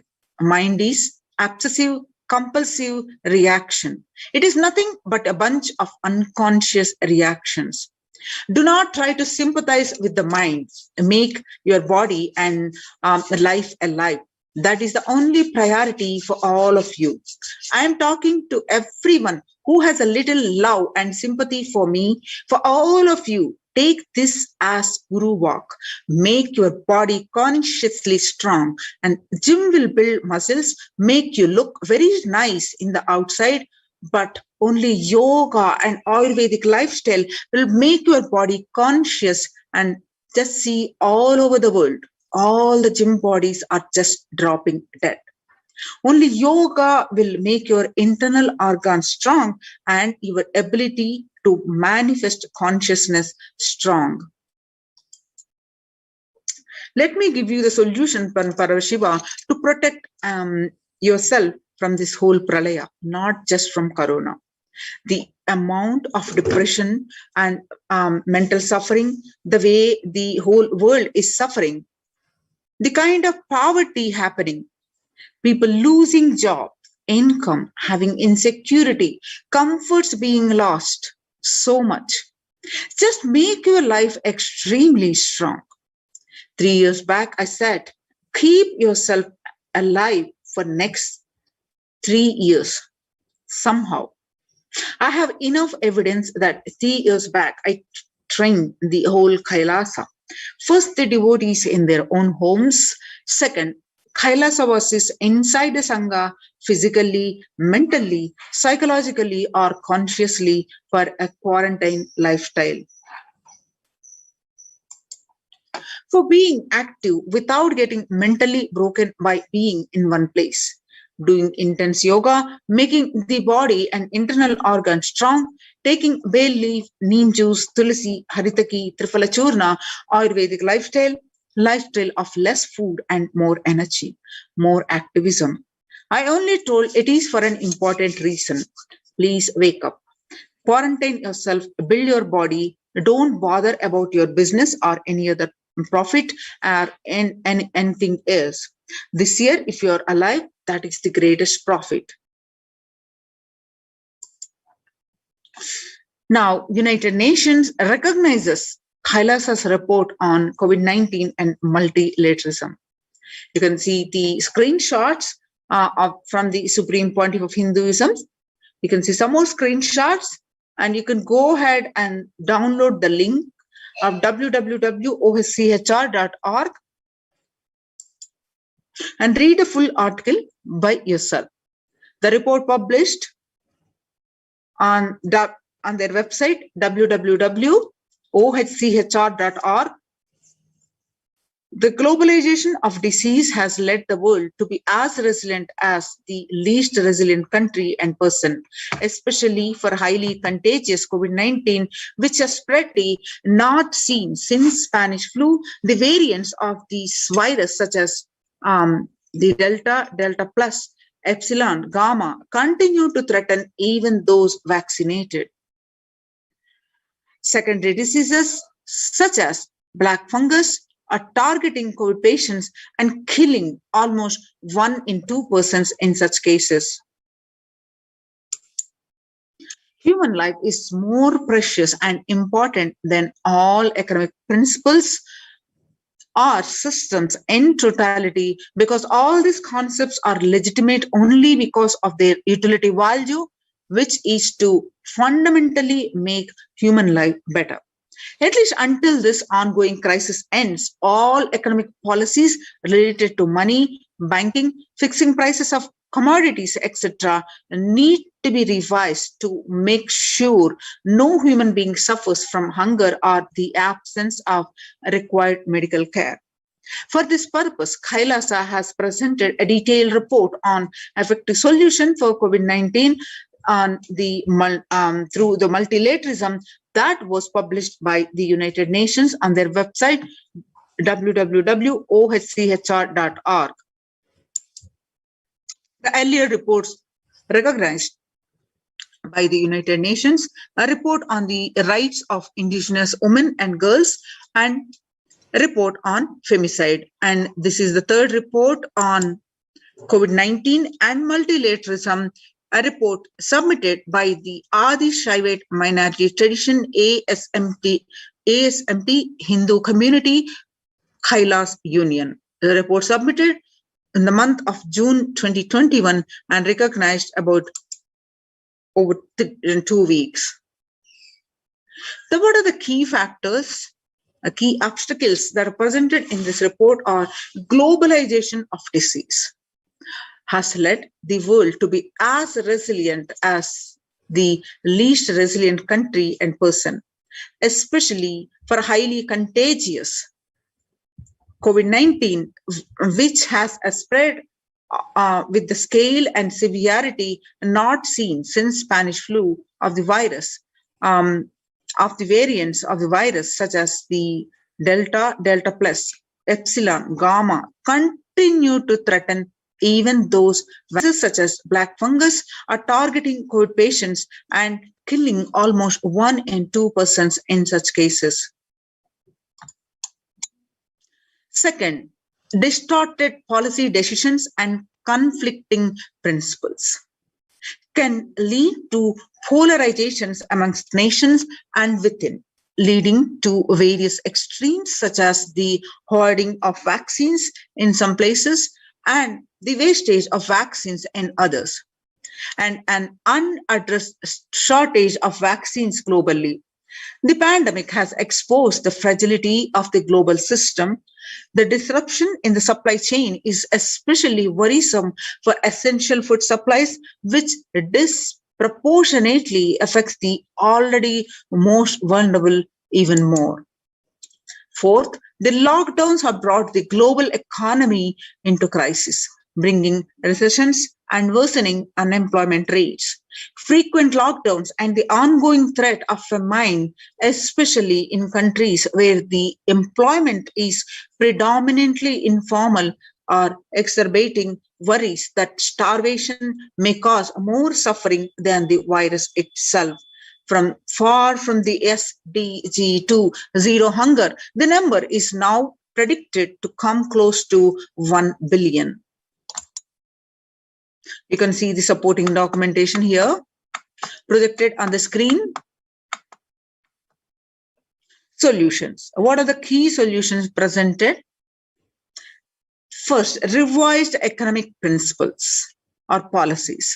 Human life is more precious and important than all economic principles or systems in totality, because all these concepts are legitimate only because of their utility value, which is to fundamentally make human life better. At least until this ongoing crisis ends, all economic policies related to money, banking, fixing prices of commodities, etc. need to be revised to make sure no human being suffers from the hunger or the absence of required medical care.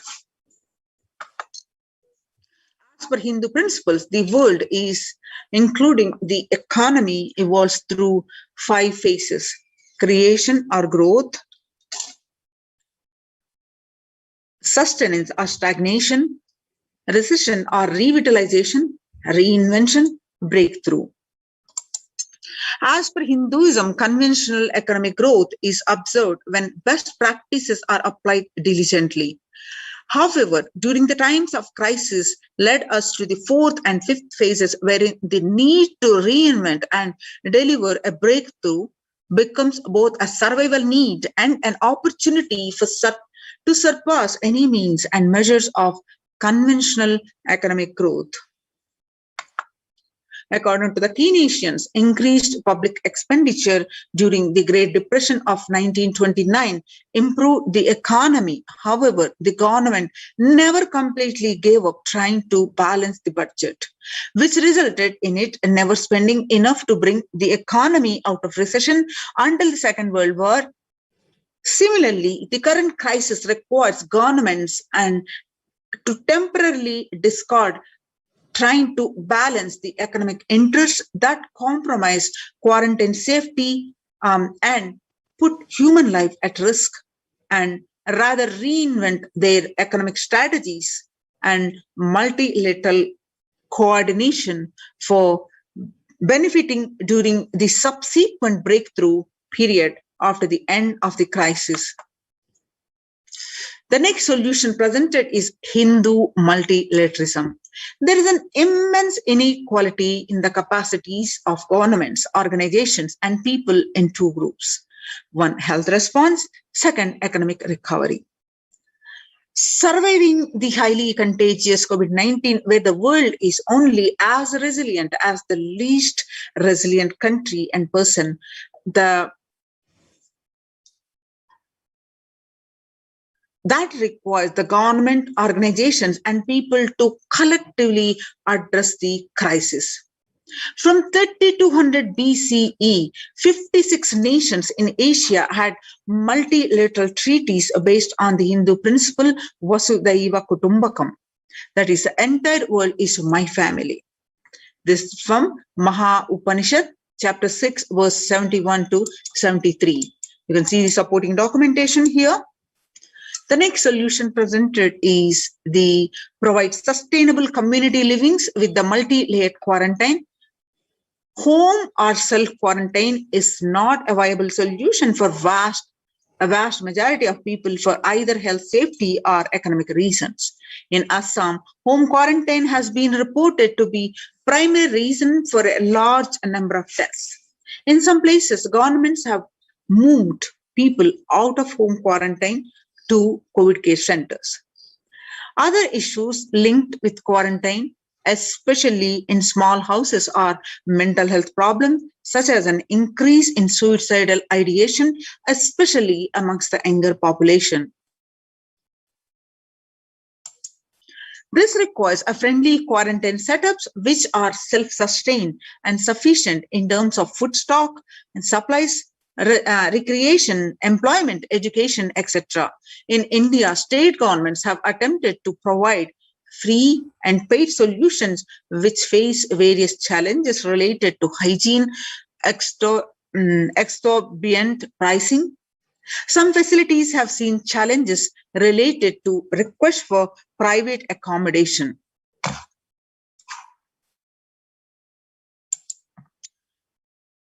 Experimental townships such as Araville have demonstrated a fair amount of a friendly, safe, compliant quarantine facility. However, solutions such as Araville are not open to public.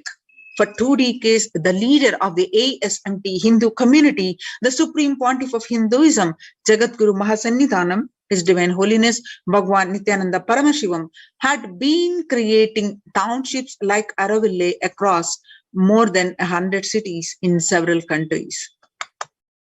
Most of these townships, such as the ASMT Monastery India, Bangalore, have been open to offer multi-layer quarantine as a free public service with free food accommodation, free internet to work from home, and that is monastery. The ASMT community has seen a fair amount of success in these townships with 0 reported cases of COVID infection in the past 2 years and has already saved many lives. The Supreme Pontiff of Hinduism, Nithyananda Paramashivam, has urged citizens worldwide, especially from religious regions severely affected by the pandemic, to protect themselves as the topmost priority and avail these free quarantine facilities that the community has created, especially as the home quarantine has failed for many and is known to be a primary reason for a large number of deaths in many scenarios. The Supreme Pontiff of Hinduism, Nithyananda Paramashivam, has emphasized the need and urged the government worldwide to provide food, safety, medical care, shelter, and all survival needs to all human beings under their care with absolute multi-layer quarantine until the coronavirus is eliminated from planet Earth, including all different strains of the disease. You can see the supporting documentation here. The next is educate citizens on individual pandemic management. Unlike various pandemics, the current era provides active, real-time visual information about the fatalities. Underreporting of this data may give a false hope, may make people reckless. Exaggerations in reporting can be reckless as they may feel eventual death due to a coronavirus is inevitable.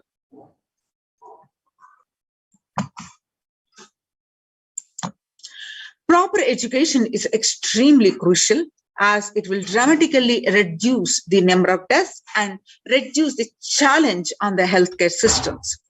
Alcohol-related deaths have hit a record high during this pandemic, and long post-lockdown liquor lines are some extremely worrisome issues regarding which people need to be educated.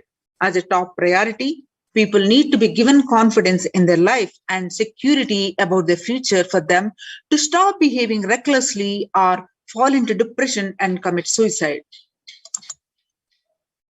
The next solution presented is leveraging the best of different economic systems based on the charity, barter, and money. Ancient Hindu economic treatise by Paramashiva, the primordial Hindu divinity, describe three kinds of economic systems and their principles. First, for things that do not perish by sharing, such as education and knowledge, Paramashiva recommends that no fee be charged. For survival needs, such as food and healthcare, barter and charity are recommended. And for all other infrastructure development works, services and commodities, gold and conventional currency-based transactions are allowed. These systems are still in practice in the modern day, but grossly overlooked and not sufficiently studied with their close relation to mainstream economics. The World Health Organization and the GISAID provided early access to data regarding the virus. This is an example of an open knowledge-based economic policy where the crucial data about the virus was not monetized. Similarly, South Korea helped the USA access masks and testing kits, and there was a hope that this would lead to a reciprocal arrangement in terms of vaccines, which is like a barter-based model allowed in food and healthcare.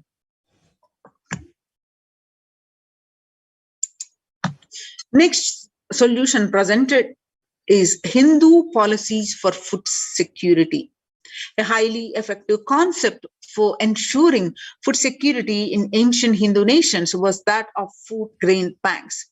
These were prevalent until the 18th century. The elderly in villages would start food grain banks with the seed capital of grains collected by fundraising. If any person met with a crisis such as the crop failure, the food grain bank would lend him grains in exchange for an interest. The compound interest was prohibited in grain banks.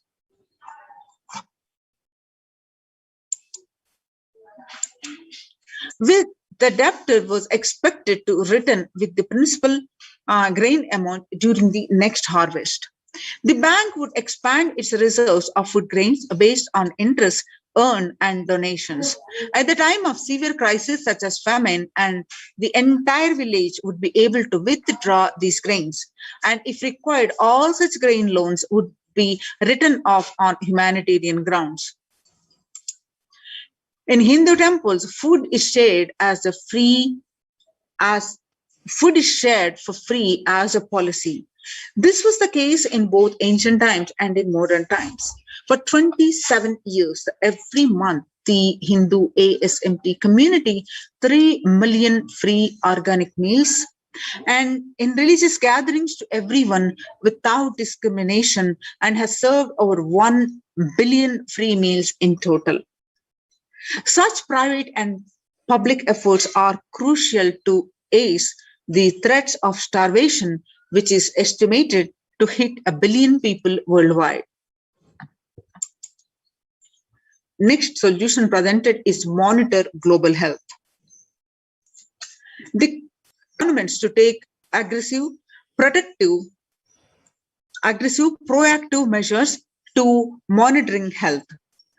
Smartphone applications are being used by the governments that are based on the health color code system that categorize individuals into 3 color groups based on their health status and travel history, and then determine whether they need to be quarantined.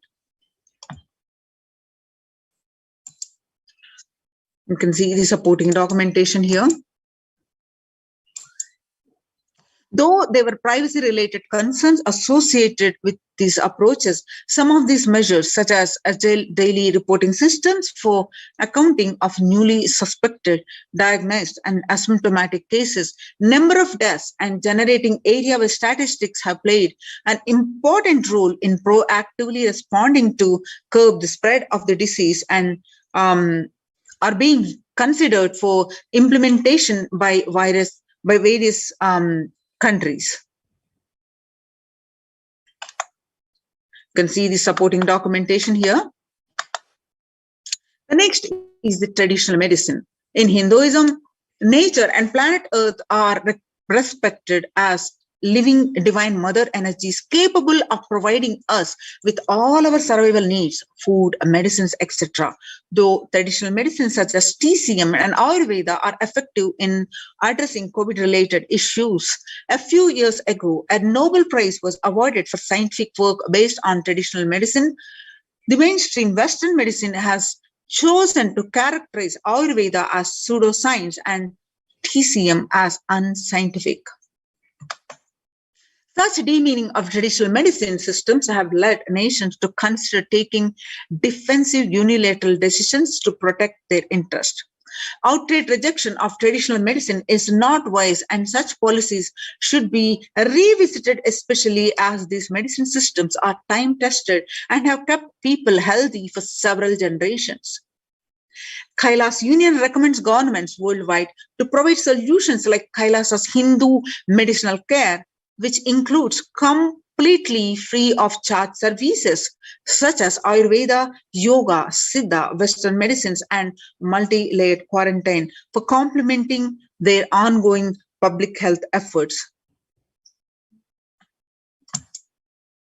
Intellectual Treaty for Pandemic Preparedness. The international multilateral negotiations and treaties should consider the multilateralism based on the spirit of Vasudhaiva Kutumbakam, that is, the entire world is my family. Second, the prioritizing importing education and individual pandemic management and giving hope to people. Third, the multilateral strategies and coordination for the pursuance of SDG 11, the sustainable cities and communities with additional emphasis on multi-layered quarantine. The waiver of patents on extremely essential vaccines and common global funding of vaccines. Next is everyone should be provided access to traditional healthcare systems that is free from policies that are prejudicial and discriminatory towards these systems. The creation of food grain bank systems and other traditional economic systems as described in this report would help the most vulnerable people of the world protection without disrupting life and economy such that the effects of lockdown are unnoticeable. You can see the supporting documentation here.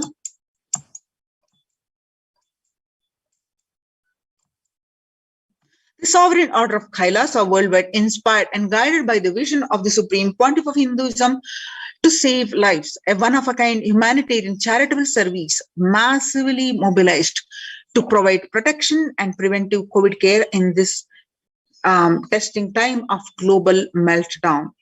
Through the initiative, Kailasa has been consistently supporting people through free food banks, that is Annadanam, free medical care, and many more services. The impact of mental disorders and lack of spiritual strength during a humanitarian crisis are often difficult to access and inflict lasting damage. To assuage this, Kailasa is offering spiritual programs, temple events, and spiritual healing online. So Kailasa's recommendations on COVID-19 and multilateralism will be presented at the United Nations General Assembly and Human Rights Council.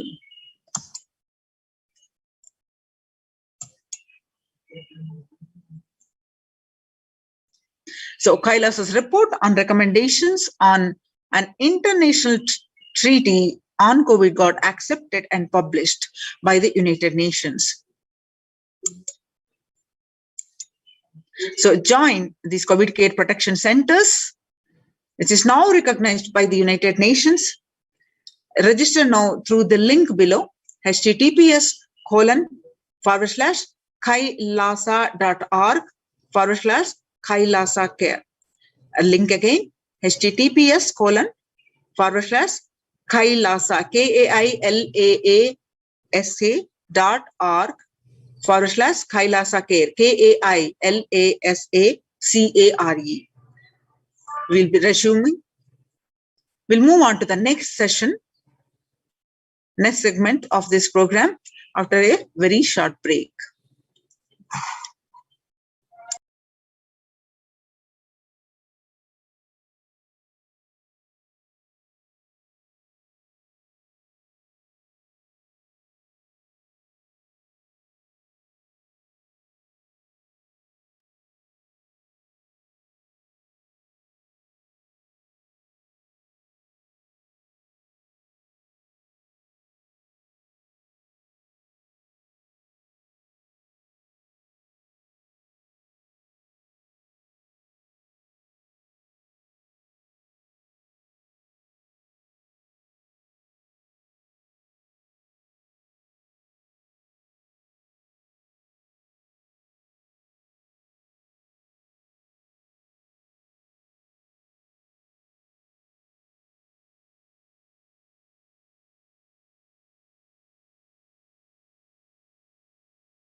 Connecting with the divine with your eyes closed is meditation.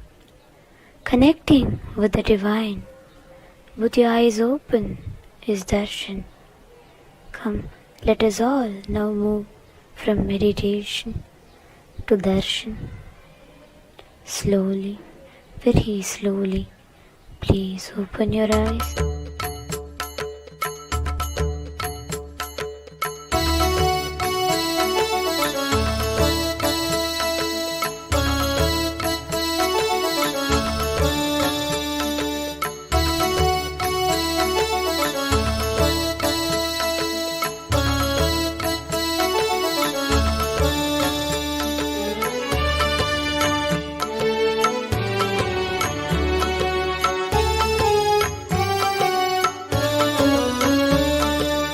श्रीनित्यनन्दार्तबन्धो भस्मलिप्ताङ्गगाङ्गेय कारुण्यसिन्धो श्रीनित्यनन्दार्तबन्धो भस्मलिप्ताङ्गगाङ्गेय कारुण्यसिन्धो श्रीनित्यनन्दार्तबन्धो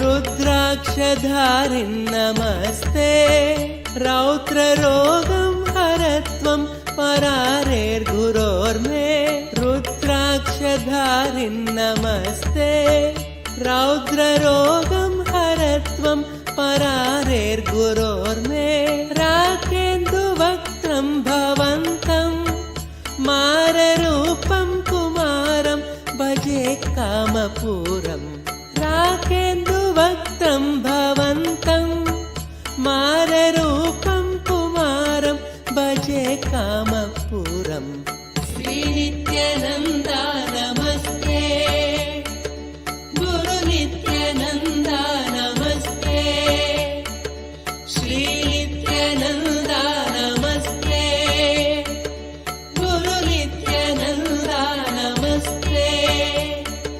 श्रीनित्यानन्दार्तबन्धो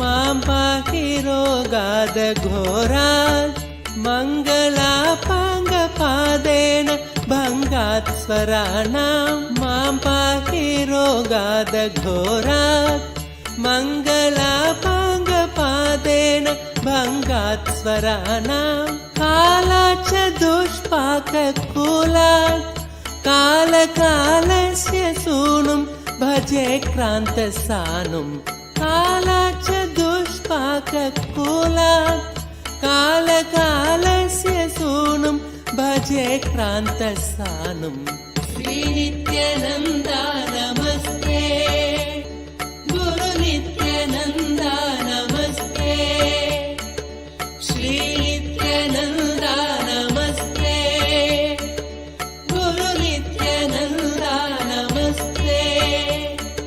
श्रीनित्यानन्दात्तबन्धो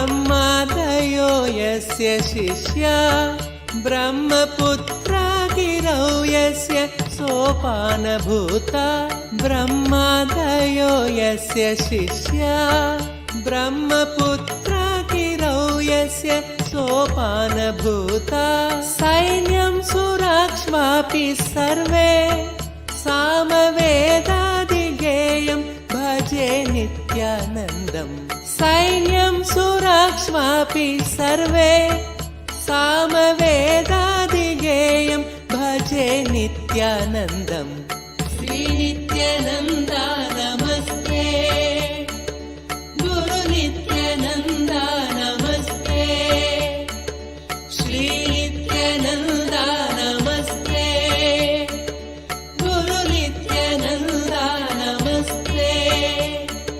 श्रीनित्यानन्दात्तबन्धो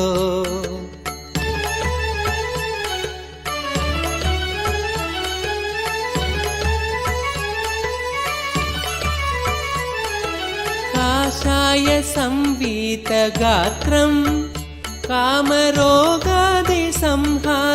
भिक्षान्नपात्रं काषाय संवीतगात्रं कामरोगादिसंहारि भिक्षान्नपात्रं कारुण्यसम्पूर्णनेत्रं शक्तिहस्तं पवित्रं भजे नित्यानन्दम् कारुण्यसम्पूर्णनेत्रं शक्तिहस्तं पवित्रं भजे नित्यानन्दम् श्रीनित्यानन्दा नमस्ते गुरुनित्यानन्दा नमस्ते श्रीनित्यानन्दा नमस्ते गुरुनित्यानन्दा नमस्ते श्रीनित्यानन्दात्तबन्धो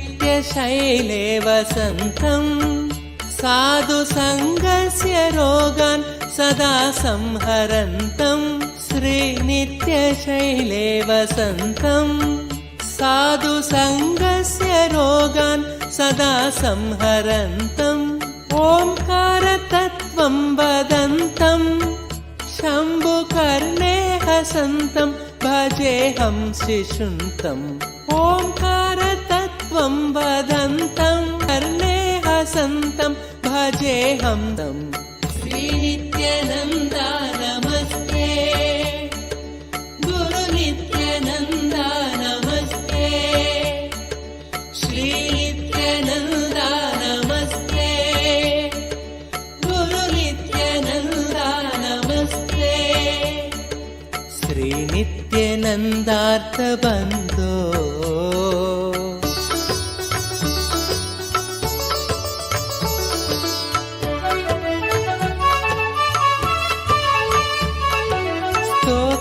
कृतं चित्रचित्रं दीक्षितानन्दरामेण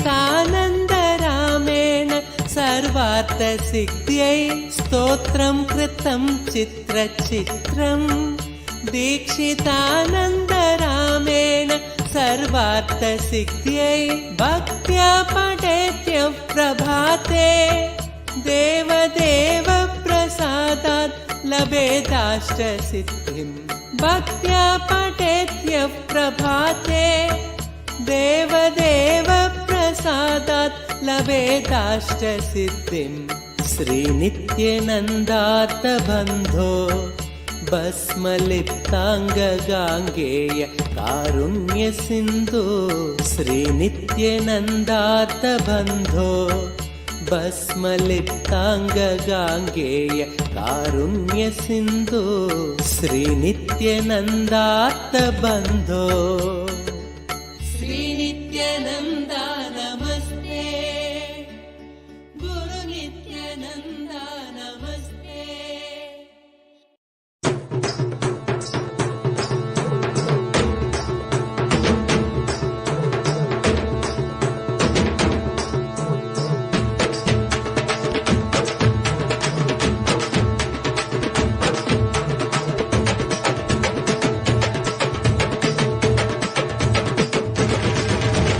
வெள்ளிமலை கைலை விட்டு நித்யானந்தனே தங்கமலை அருணை வந்தாய் நித்யானந்தனே வெள்ளிமலை கைலை விட்டு நித்யானந்தனே தங்கமலை அருணை வந்தாய் நித்யானந்தனே நித்யானந்தனே நீ பரபிரம்மானந்த ஞானி ஆனந்தானுபவத்தை இங்கு அருள வந்த சாமி நித்யானந்தனே நீ பரபிரம்மானந்த ஞானி ஆனந்தானுபவத்தை இங்கு அருள வந்த சாமி வெள்ளிமலை கைலை விட்டு நித்யானந்தனே தங்கமலை அருணை வந்தாய் நித்யானந்தனே வெள்ளிமலை கைலை விட்டு நித்யானந்தனே தங்கமலை அருணை வந்தாய் நித்யானந்தனே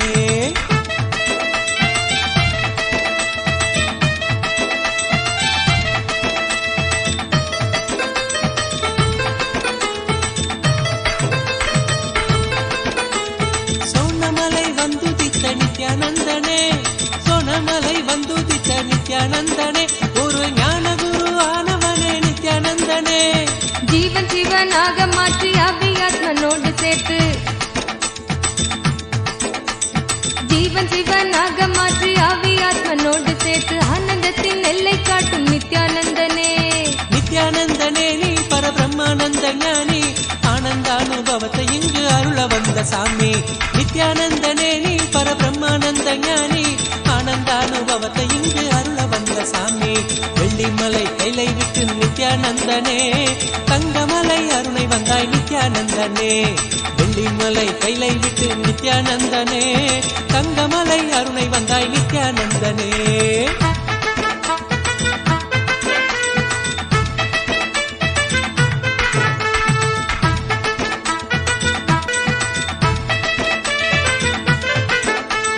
ஞானமெனும் ஆனந்த தீபம் ஏற்றியே ஞானமெனும் ஆனந்த தீபம் ஏற்றியே எங்கள் வாழ்வில் இன்ப ஜோதியான நித்யானந்தனே அகந்தையற்ற காம குரோதம் அனைத்தும் இங்கு மாய்ந்து போக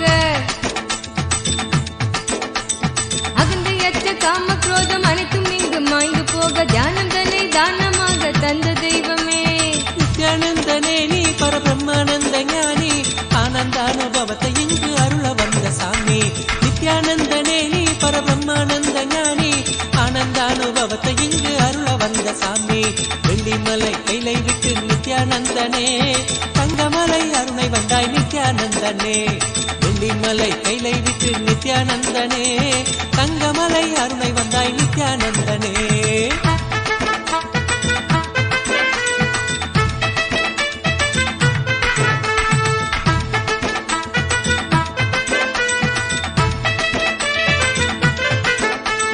தாரணியின் அவல கோலம் நீக்குவதற்கே தாரணியின் அவல கோலம் நீக்குவதற்கே ஒரு தவத்தின் கோலம் பூண்டனையே நித்யானந்தனே நின் நாமந்தனை நாவிலேந்தி ஞான மார்க்கத்தின்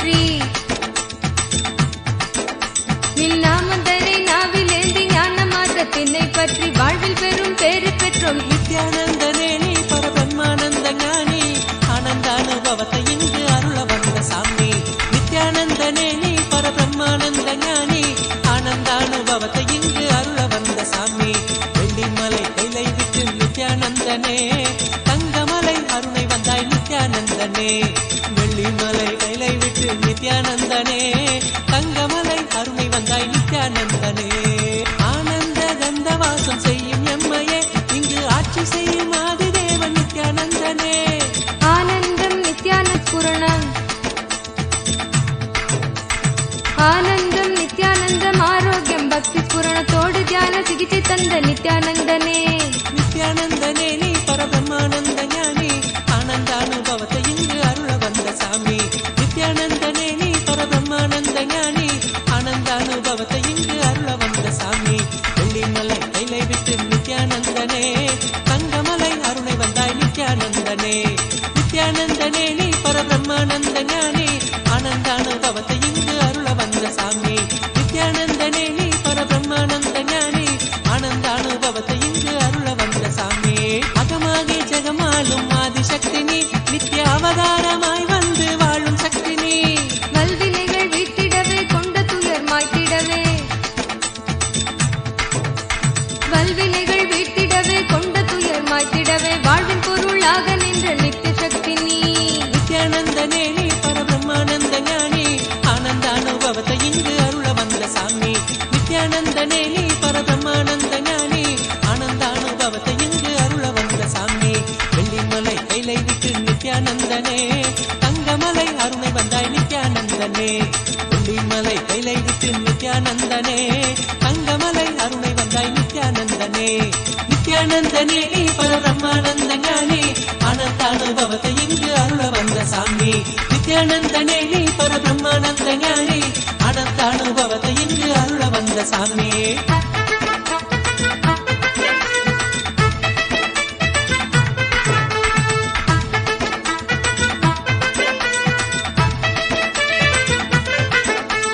ஞானபீட தாரகையாம் நித்யானந்தனே எங்கள் வாழ்வில் சாரமானவனே நித்யானந்தனே ஞான கருத்திலே திளைத்து வாழ்வில் பற்றுதல் கடக்க ஞான கருத்திலே திளைத்து வாழ்வில் பற்றுதல் கடக்க தாளினையே பற்றுகின்றோம் நித்யானந்தனே நித்யானந்தனே நீ பரபிரம்மானந்த ஞானி ஆனந்தானுபவத்தை இங்கு அருள வந்த சாமி நித்யானந்தனே நீ பரபிரம்மானந்த ஞானி ஆனந்தானுபவத்தை இங்கு அருள வந்த சாமி வெள்ளிமலை கைலை விட்டு நித்யானந்தனே தங்கமலை அருளை வந்தாய் நித்யானந்தனே வெள்ளிமலை கைலை விட்டு நித்யானந்தனே தங்கமலை அருளை வந்தாய் நித்யானந்தனே நித்யானந்தனே நீ பரபிரம்மானந்த ஞானி ஆனந்தானுபவத்தை இங்கு அருள வந்த சாமி நித்யானந்தனே நீ பரபிரம்மானந்த ஞானி ஆனந்தானுபவத்தை இங்கு அருள வந்த சாமி ஆனந்தானுபவத்தை இங்கு அருள வந்த சாமி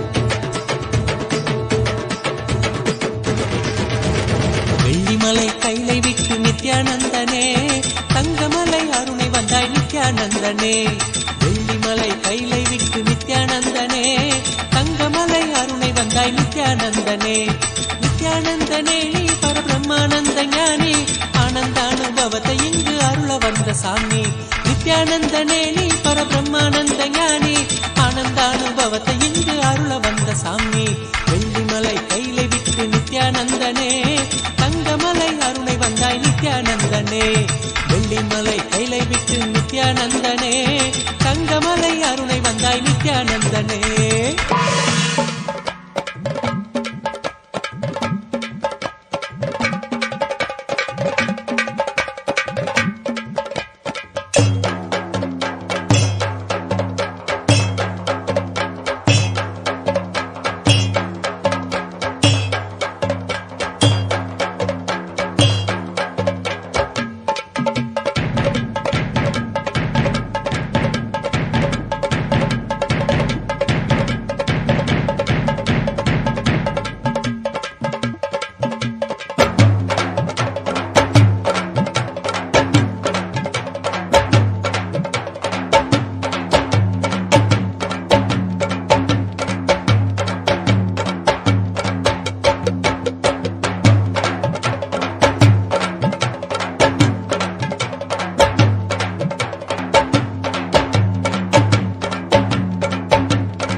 नित्यानन्देश्वर परमशिवसमारम्भाम् नित्यानन्देश्वरि परमशक्तिमध्यमाम् अस्मदाचार्यपर्यन्ताम्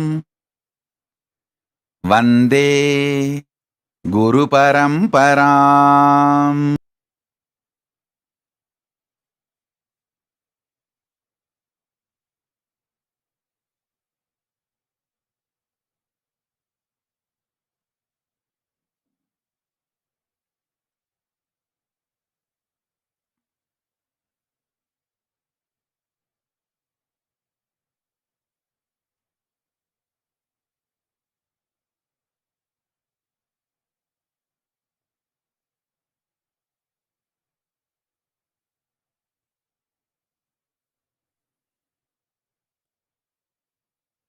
I welcome you all with my love and respect. I welcome all the living, practicing Hindus, everyone sitting with us all over the world. I welcome all of you with my love and blessings.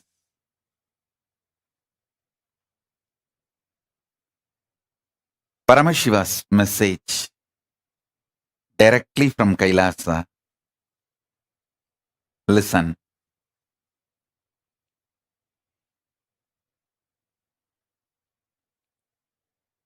Conscious sovereignty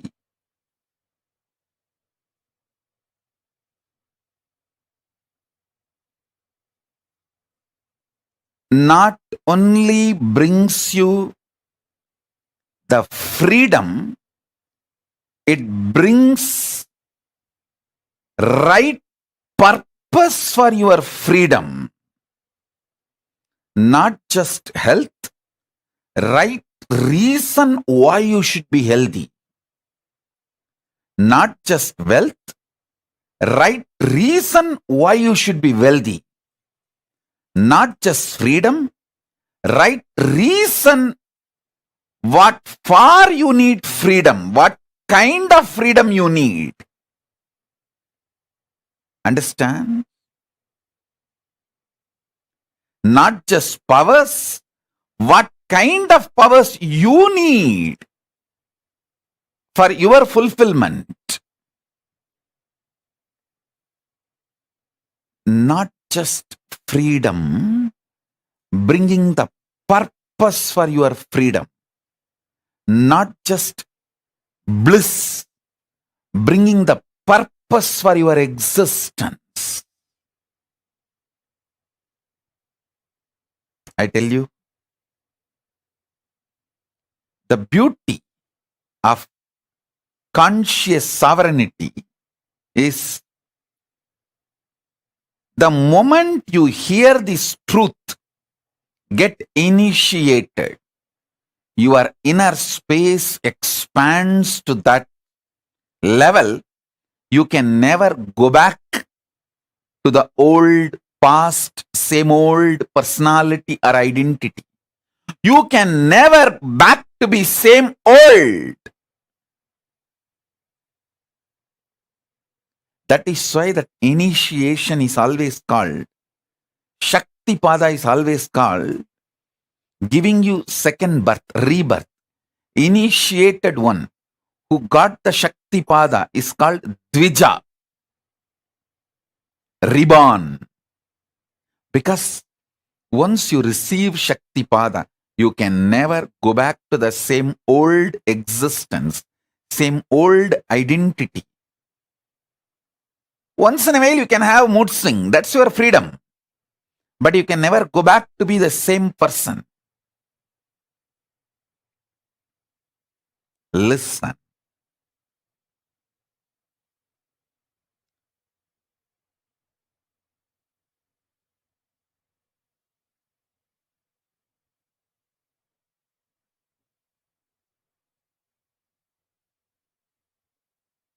The most beautiful,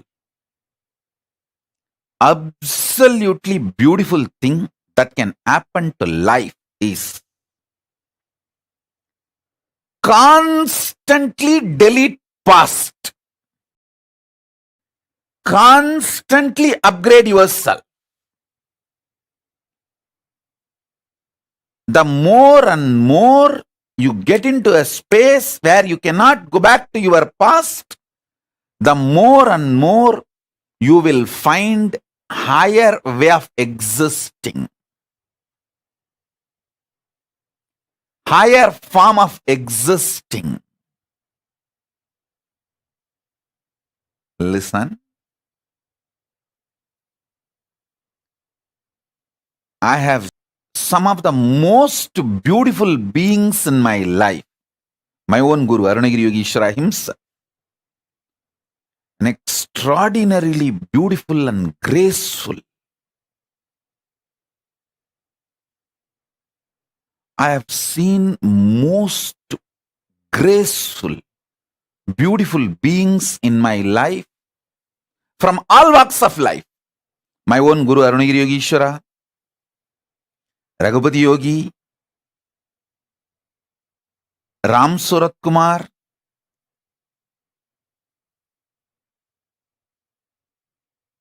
at least all these names I uttered, they are all not bound by certain responsibility or organization or organized living.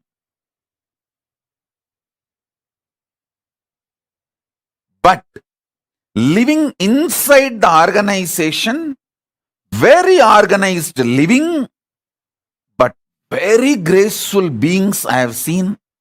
Srimad Swami Gautamananda ji. He is still alive. If you are in Chennai or Tamil Nadu, never miss having his darshan. He lives in Chennai, Mailapur, Ramakrishna Mat. Tiruchi Swami, Kailashashram. Of course, Tiruchi Swami is not in the body. He has attained Jiva Samadhi.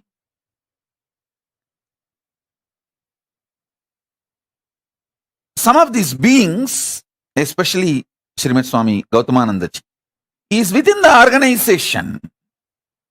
Very organized living. But I have seen him in close quarters. The kind of the conscious sovereignty he manifests. An absolute clarity. Extremely powerful understanding of Vedanta, highest truths, unimaginable. Same way, Swami Kamalatmananda, he is still alive. He is the head of the Madurai Ramakrishna Mat. Fortune of sitting at his feet and learning. He radiates the grace of Shiva Bhakti. I have seen such wonderful people in my life who demonstrated, who proved that conscious sovereignty, manifesting it, living it is possible in all walks of life. In all walks of life. Whether you are a free living individual or living in an organization or even married and living with wife, a householder life. I have seen so many graceful people in my life radiating conscious sovereignty. Listen carefully. Some of the greatest revelations I received from my Guru, Arunagiri Yogeshwara. And when I started implementing it in my life,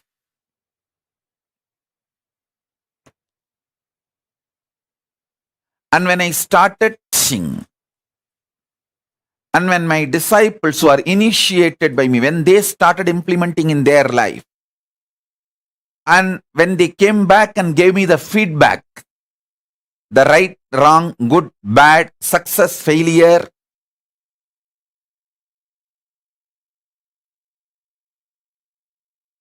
compilation of all this knowledge, the essence of all this I am sharing with you all. So listen. Understand? Three things I wanted to convey. Conscious sovereignty brings not just health for the way you want to live your life.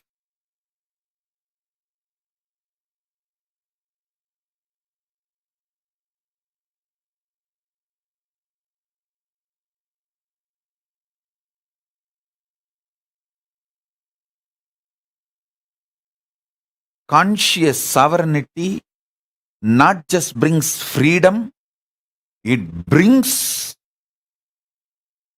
freedom with a purpose. For example,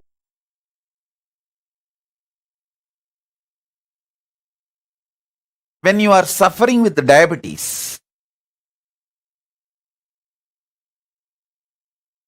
eating sugar is not freedom, it is a suicide.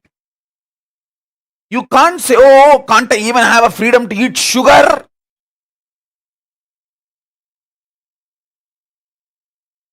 People cry, saying, are they kept in prison? Don't they have the freedom to eat sugar? Hey, listen. When you are having diabetic, freedom to eat sugar is not freedom, it is suicide. Freedom to have the food for your health in a tasty way is freedom.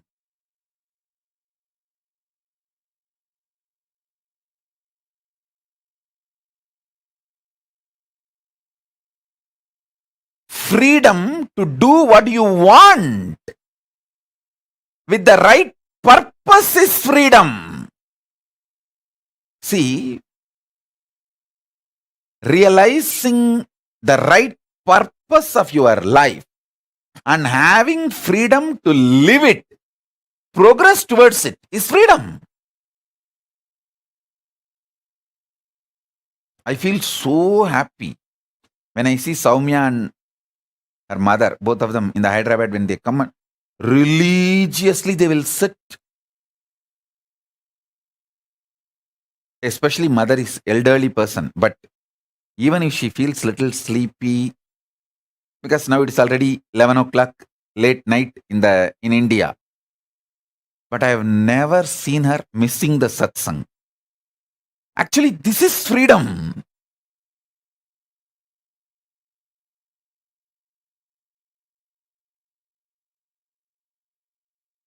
Even some of the Adinavasis are not that regular. They try to crib, saying, oh, are we put in jail or what? Anytime the satsang, we will have to come and sit or what? 11 o'clock, are we not having freedom to sleep? Hey, when there is a satsang going on, if you have all the infrastructure and you are freed from all other work or responsibility to attend the satsang is the real freedom.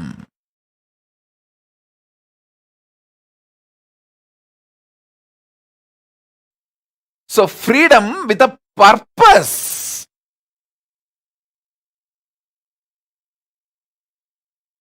Understand? Freedom for your purpose is the freedom.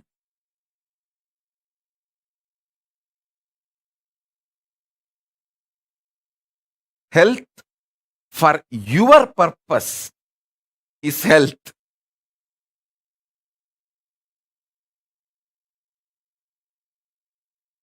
Wealth for your purpose is wealth.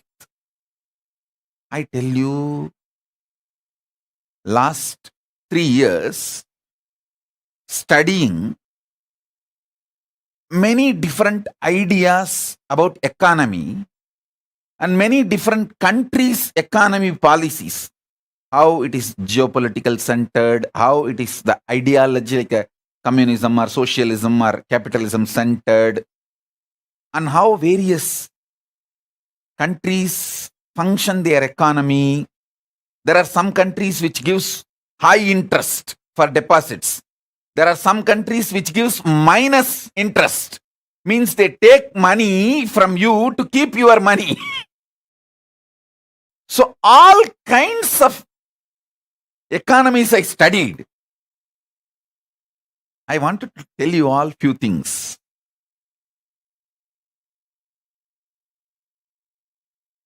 It is actually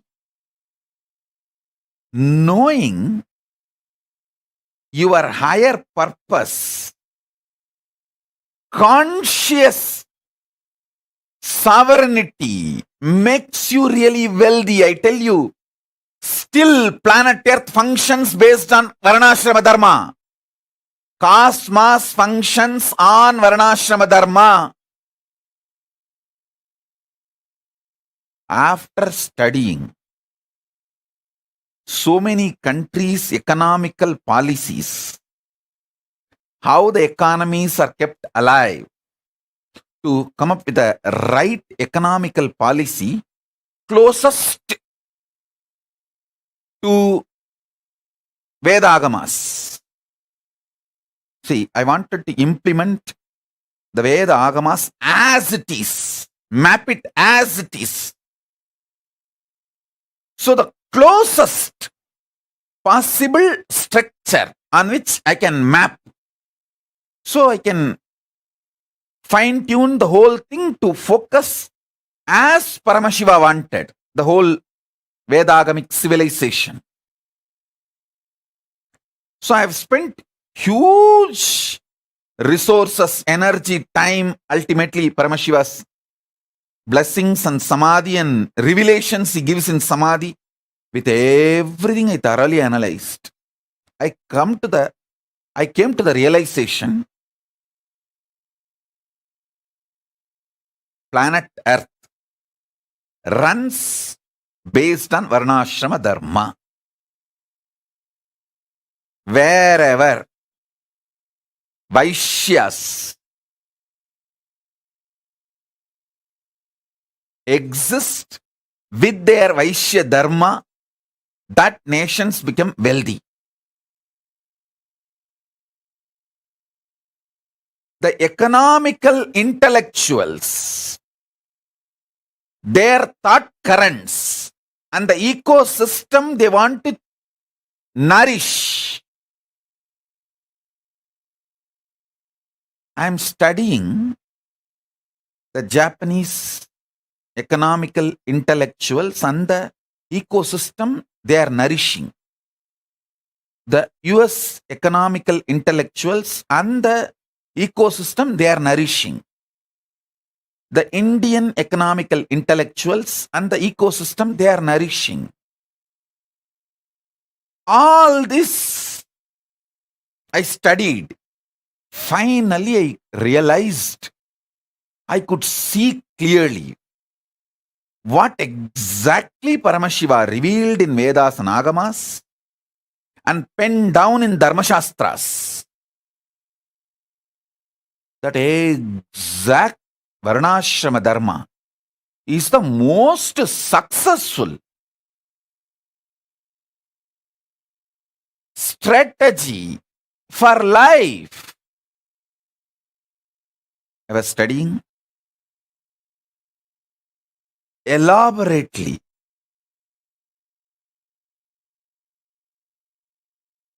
I'll give you just understandings. This will be directly useful for your life.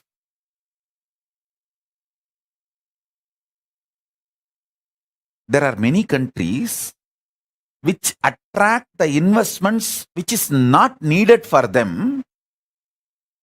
Those investments become load on them, and then they try to lend with less interest rate just to rotate that money and keep that money circulating because they don't know what to do. And those loans become NPAs, non-performing assets, in 3 to 5 years. It's a vicious circle. They are caught in vicious circle, having wealth without purpose. The conscious sovereignty is not nourished. Listen. If the conscious sovereignty in you is nourished, you build muscles, not fat. You build strength, not load. Same way in your economic principles. I am not saying money is bad. Be very clear. Money is good when you have the purpose. If not, you will not know what to do with it. I have always seen how the Indian middle class people think, first let me become engineer, then I will think what I want to become in my life. By the time you become engineer, you are already a fool and you don't know what to do with your life. And you don't even see, actually, after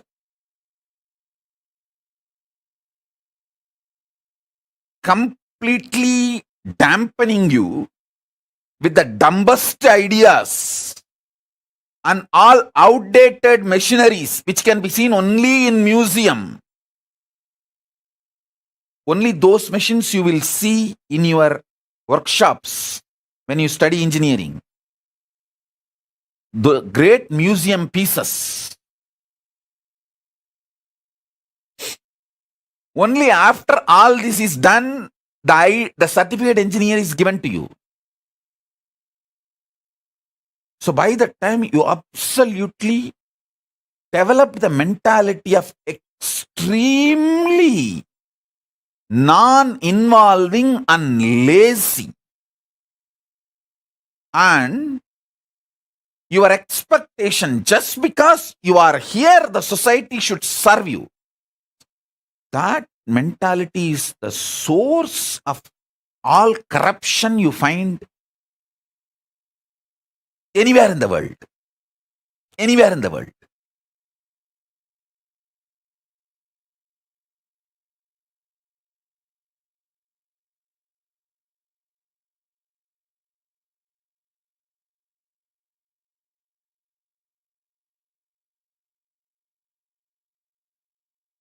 Listen carefully.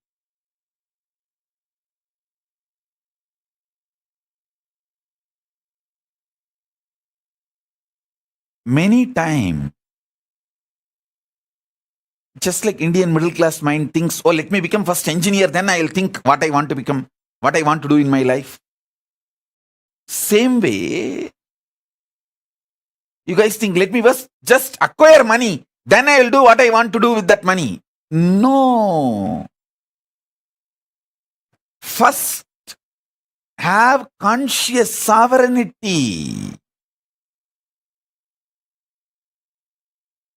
The society has become such now, none of you are in poverty and none of you are going to die without food. The moment you found your basic needs, food, shelter, clothes, focus on conscious sovereignty, realizing the core purpose of your existence. That will tell you the purpose for which you want wealth.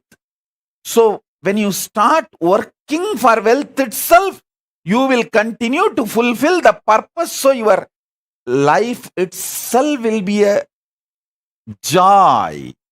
Your path and goal will be one and the same.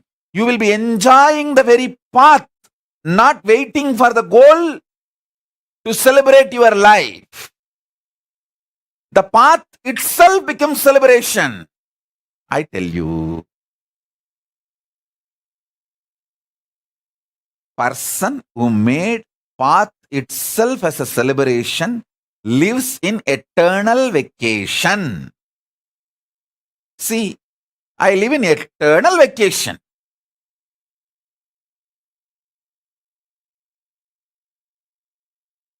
I work 24/7 and I live in eternal vacation. I work actually 24/7 in multiple dimensions, multiple time zones, not just horizontal time zones, vertical time zones also.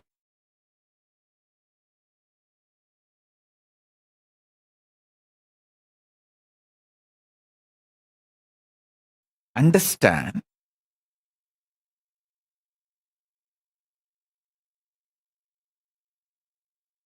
especially if you are young. When I say young, connected with me below 30. If you have connected with me below 30, you are eternally young. I will never let you age. I don't like getting aged. I like getting matured, but I don't like getting old or getting aged. So I will not do anything to you which I don't like. I will keep you eternally young. Before 30, you are blessed. It's the time to find conscious sovereignty. Focus on that. If you met me before 30, I make you 16 and keep you 16 ever. Listen. When you find the idea of conscious sovereignty, you will never do the stupidity of questioning your life. Oh, why can't I eat sugar? Eating sugar is not wrong. But when you have diabetes, eating sugar is suicidal. So you are not controlled saying don't take sugar. You are protected.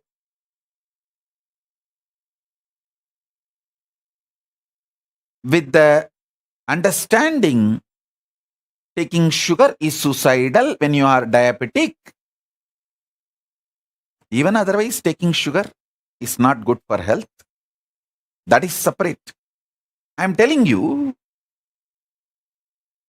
listen.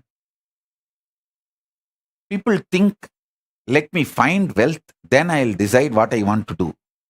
Hey, by the time you find wealth, you abused you and built a wrong mental setup. When will you break that? That breaking that becomes a big headache.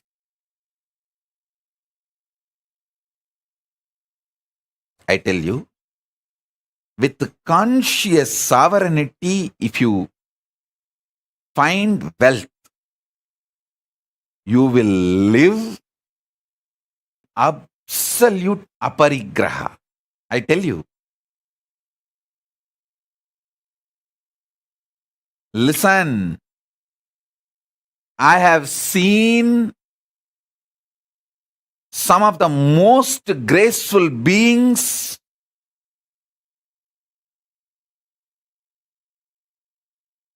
demonstrating minimalist lifestyle, literally having the amount of wealth equivalent to kings. Whether Tiruchi Swami is the founder and head of the Kailasha Mahasamsthana in Bangalore, which has branches all over India. He built a beautiful Devi temple, which is literally now golden temple. The whole Garbhagriha, Vimanam is golden and Garbhamandir is golden. He literally built a golden temple for Devi. And the amount of wealth around him and the minimalist life he lived,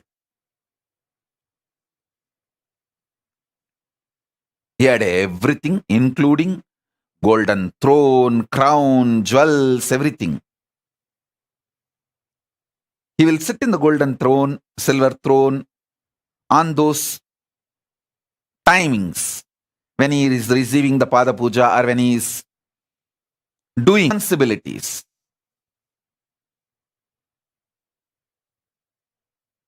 But in his personal life, he will not take one more extra bitter leaf from his own garden. He will not waste one bitter leaf from his own garden. And he will not get the third set of dress for his personal room. I asked him once, Swami, it is all for you. Why can't we have the few more sets of dress? He told in Tamil, hey, சிம்மாசனம் கொடை சப்பரம் சாமரம் எல்லாம் நமக்கு வேலை, உரிமை இல்லை, உடமை இல்லை. Means the palki, all the umbrella, paraphernalia, throne, all that is our job, responsibility. Neither right, means neither we are the owners, nor it is ours. Listen.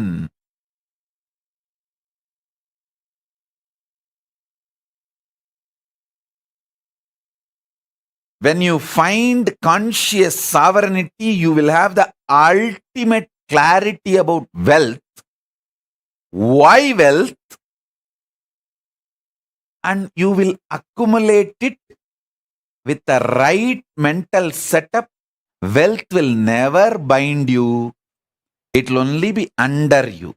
It can never imbalance you or delude you, make you behave, think unscientifically. Listen. Wealth is one of the drug. Can make you think irrationally and unscientifically. When the greed for wealth enters, you commit crimes which will not allow end of the day for you to enjoy the wealth, even if you acquire.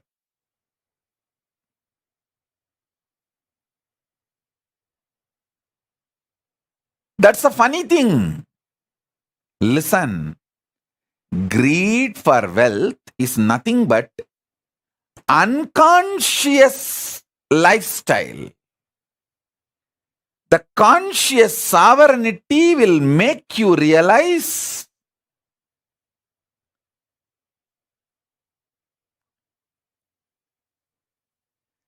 purpose of everything, purpose of health, purpose of wealth. See, what is the purpose of my health? I should be able to sit in Padmasana for any number of hours I want to sit, and my brain should be fresh, alive, to download the Akashic records and radiate it, share it with you all. That's all is the purpose of my health. So because I know the purpose, I keep myself healthy for that purpose. Over.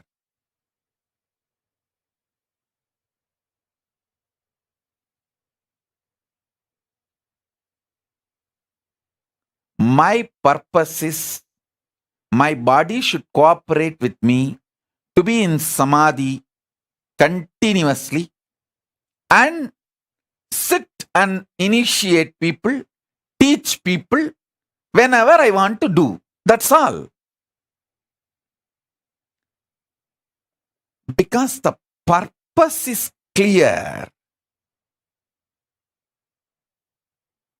I keep myself healthy for that. Many times, people want to be healthy, they start building six-pack, gymming, bodybuilding, all that.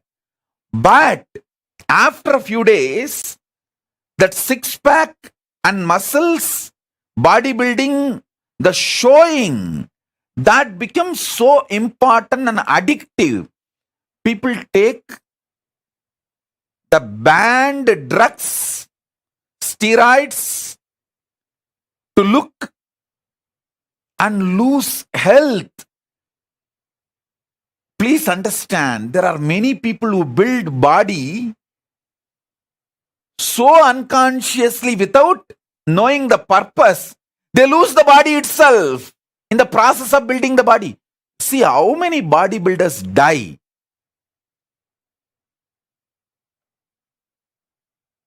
by taking the wrong drugs, steroids to show. I tell you, same way, wealth. There are so many people unconsciously acquired wealth and don't know what to do. That load kills them. Our people around them exploit them, bind them, destroy their life, and life is lost. So in every level, conscious sovereignty is the first truth you should start experiencing. This should be your priority. Understand? Not just wealth, purpose of wealth. Not just health, purpose of health. Not just living unconsciously, purpose why you exist is the basic need for life. Listen.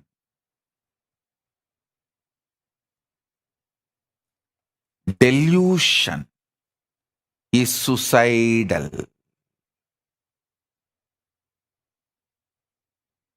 Delusion is suicidal. In every level, delusion is suicidal. I have seen people, the most graceful people,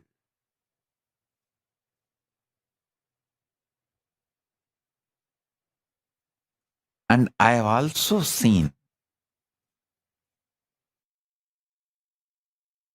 most stupid people.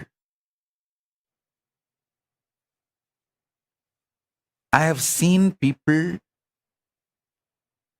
not just talking something in the morning, talking something in the evening. Even in one conversation, the beginning they will talk some logic, and just in few statements they will completely opposite to the logic with which they started. I have seen sometimes people having one logic and talking for the other logic.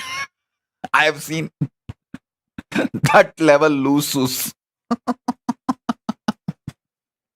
That kind of deluded people.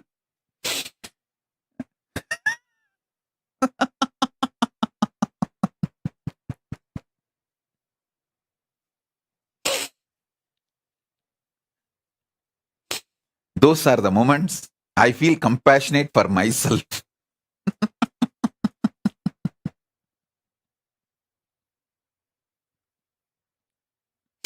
Really compassionate for myself.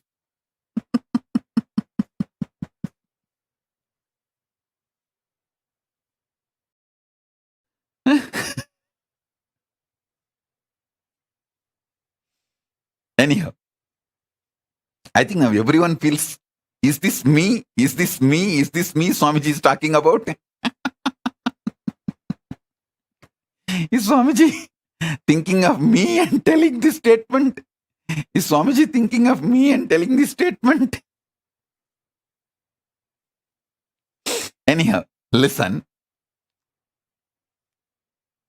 I have seen all kinds of people. With my experience, I wanted you to know time spent on understanding conscious sovereignty is the best time spent.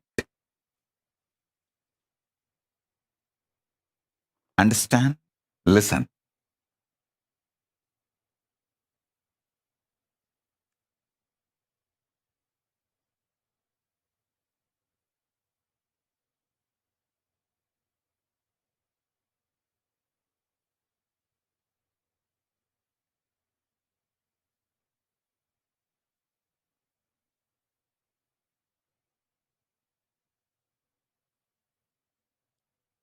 Even manifesting powers manifest the right power for your purpose. Understand? The purpose you want to exist.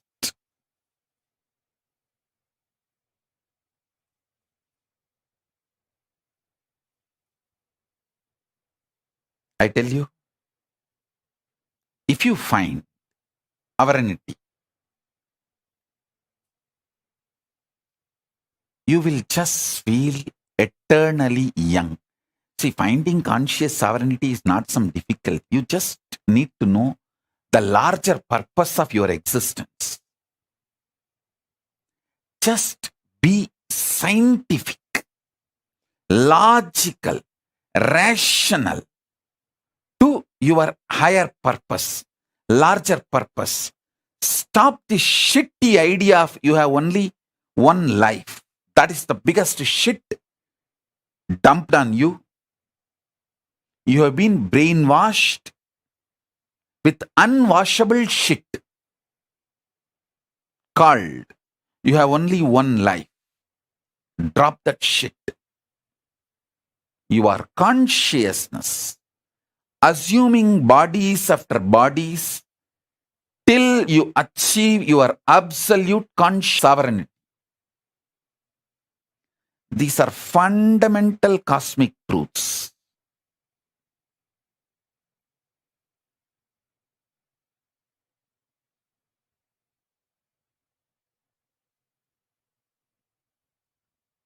Start looking at your life with these fundamental cosmic truths.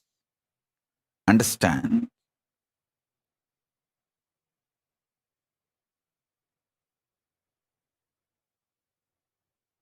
Stop associating yourself with the delusion or the impact of drug called delusion on your brain as you. See, the impact of the delusion drug on your brain forms a fog called mind. You associate yourself with that and make your life's decisions, which is absolute unscientific. Listen, absolute unscientific. Understand that. Just listen. Be scientifically scientific, logically logical, rationally rational. As I said just now, Tirichi Swamigal or Swami Gautamananda the wealth around them is much more than kings will have. But they lived such absolute minimalist lifestyle because they know the purpose of wealth. I learned exactly that from my gurus.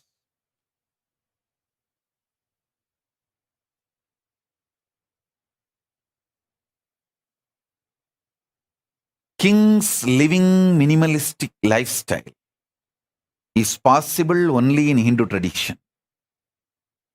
Because if you know the conscious sovereignty, you will know the minimalistic lifestyle is powerful. It's an absolute power.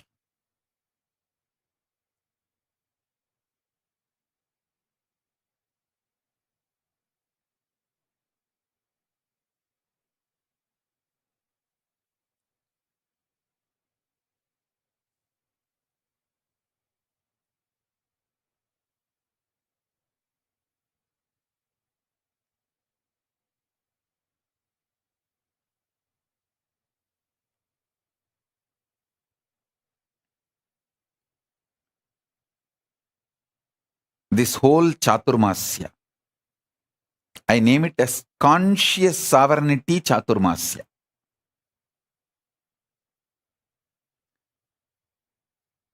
Manifesting powers through conscious sovereignty. See, manifest the right powers. There are many powers you may not need. That may just become load on you.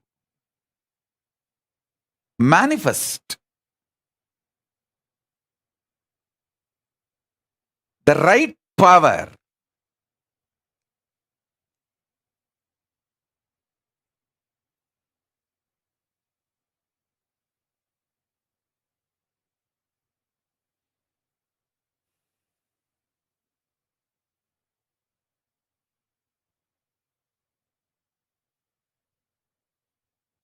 Especially manifest powers by breaking the prenatal patterns called karma and postnatal karma called patterns.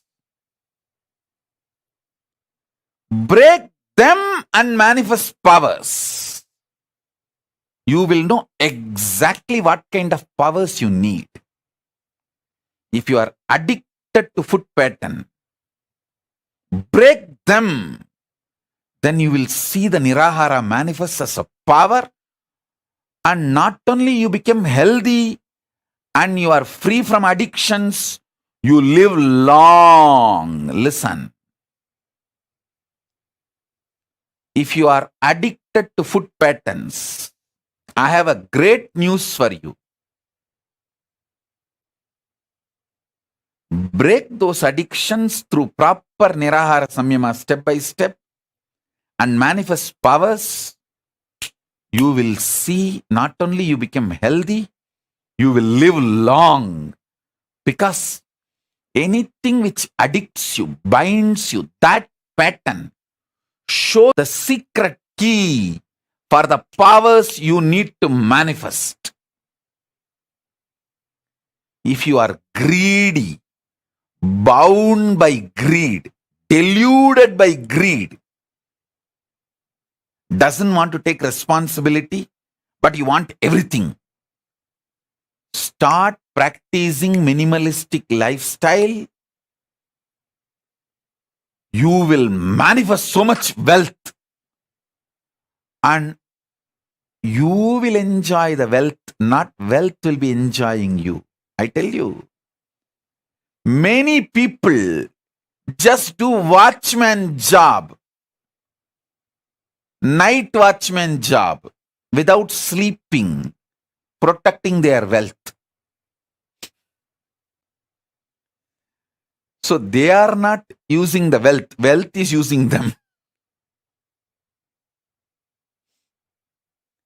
people who are not able to sleep due to their worries about wealth, they are not enjoying the wealth. Wealth is enjoying them. Like first few days, you smoke. Then cigarette smokes you. Understand what I am trying to tell you.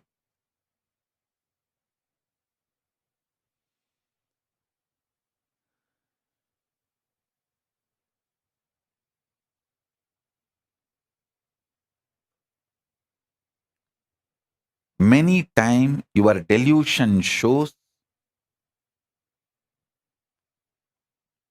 bad people as your friend,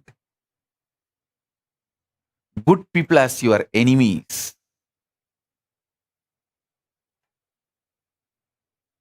The pressure of hormones, chemicals, frustrations inside you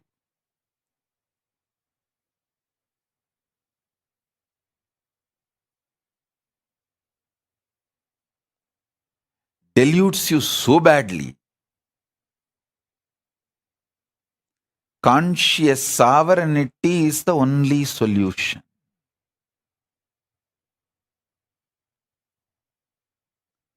Break from prenatal patterns.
List all the prenatal, postnatal patterns and karmas binding you.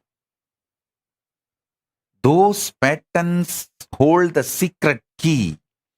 What powers you should manifest and what kind of powers is right for you.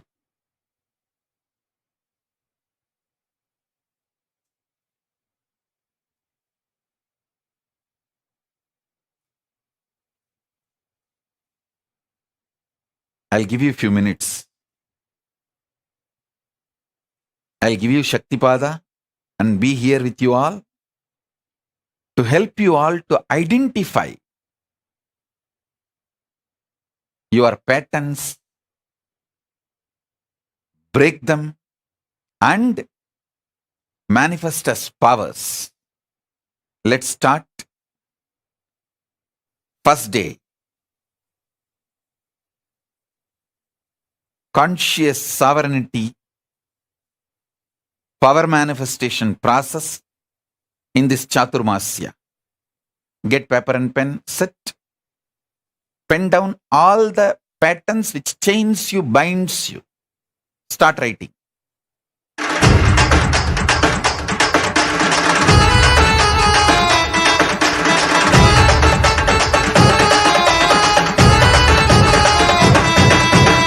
அண்ணாமலையில் பிறந்தான் மொழி எண்ணாத யோகமை கொண்டிட நித்யன் ஈரேழு லோகத்திற்கிட்டா ஈசன் முக்தி நெறி அருளவே நித்யனாய் ஊரகிற்கு வந்தம்மை ஆட்கொள்ள தேவர்களை காத்திட வைத்தான் தாயாய் பேரருள் புரிய உடல் ரோமம் சிலிர்த்திட நித்யனாய் வந்து அண்ணா அண்ணாமலையில் பிறந்தான். புவி எண்ணாத யோகமை கொண்டிட நித்யன் ஈரேழு லோகத்துக்கெட்டார். ஈசன் முக்தி நெறி அருளவே நித்யனாய் அண்ணாமலையில் பிறந்தார். திருவண்ணாமலையில் பிறந்தார்.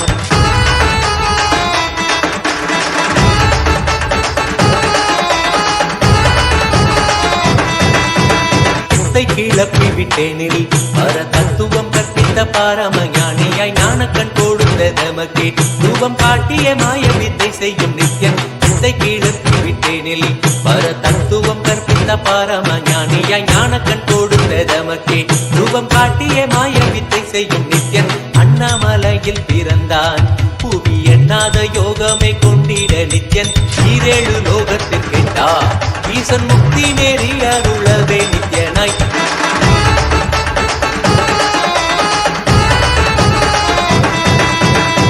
பொருளான நித்யனை ஆழ்ந்து சிந்திக்க ஐயனின் ரூபம் விளங்கும். தாண்டும் சிவசக்தியாக ஐம்பொறிகளுக்கும் புலனாகின்ற நித்யன். பொருளான நித்யனை ஆழ்ந்து சிந்திக்க விளங்கும். தாண்டும் சிவசக்தியாக ஐம்பொறிகளுக்கும் புலனாகின்ற நித்யன் அண்ணாமலையில் பிறந்தார். புவி எண்ணாத யோகிட நித்யன் ஈரேழு லோகத்திற்கெட்டார். ஈசன் முக்தி நெறி அருளவே நித்யனாய் அண்ணாமலையில் பிறந்தார்.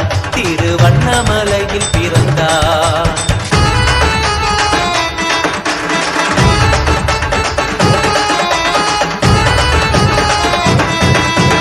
உள்ளும் புறமும் இருந்து உயிர் பக்குவமாக்கிடும் பரமனாம் நித்யன். ஞானப்பாடி தங்கள் ஏழும் கொண்ட ஞானமும் ஆகிய ஆண்டிடும் நித்யன். உள்ளும் புறமும் இருந்து உயிர் பக்குவமாக்கிடும் பரமனாம் நித்யன். ஞானப்பாடி தங்கள் ஏழும் கொண்ட ஞானமும் ஆகிய ஆண்டிடும் நித்யன் அண்ணாமலையில் பிறந்தான். புவி எண்ணாத யோகமை கொண்டிட நித்யன் ஈரேழு லோகத்திற்கெட்டார். ஈசன் முக்தி நெறி அருளவே நித்யனாய் அண்ணாமலையில் பிறந்தான். நித்யன் அண்ணாமலையில் பிறந்தான்.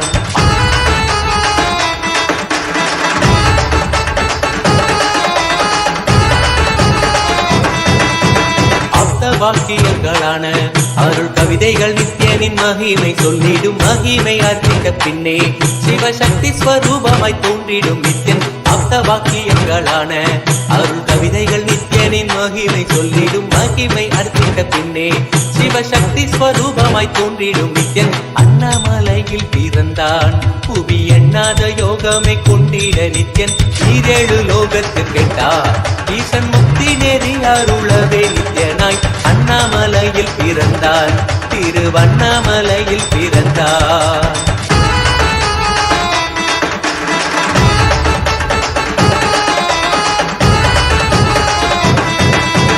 புண்ணிய கேத்திரம் தனிலே நித்யன் உன்னத நீலை ஊழத்தில் வருமே. விண்ணவர் மன்னவர் ஒப்ப அகிலம் ஆளும் கீர்த்தியுடை ஈசன் நித்யானந்தன். புண்ணிய கேத்திரம் தனிலே நித்யன் உன்னத நீலை ஊழத்தில் வருமே. விண்ணவர் மன்னவர் ஒப்ப அகிலம் ஆளும் கீர்த்தியுடை ஈசன் நித்யானந்தன் அண்ணாமலையில் பிறந்தான். யோகமை கொண்டிட நித்யன் ஈரேழு லோகத்துக்கெட்டார். ஈசன் முக்தி நெறி அருளவே நித்யனாய் அண்ணாமலையில் பிறந்தான். நித்யன் அண்ணாமலையில் பிறந்தார்.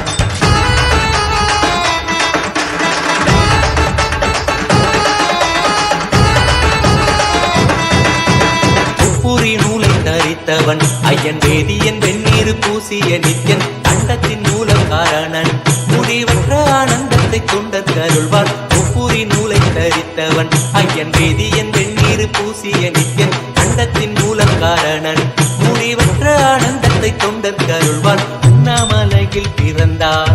புவி எண்ணாத யோகமை கொண்டிட நித்யன் ஈரேழு லோகத்திற்கெட்டார்.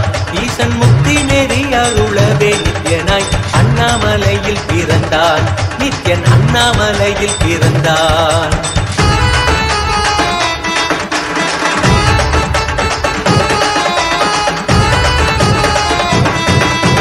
பேரறிவு பொருள் நித்யன் உலகாளும் ஊரை மன்னவர் கழித்தவன். அர்த்தநாரீஸ்வரனாக அருள் செய்திட்டே எம்மை ஆட்கொண்டிடும் நித்யன். பேரறிவு பொருள் நித்யன் உலகாளும் ஊரை மன்னவர் கழித்தவன்.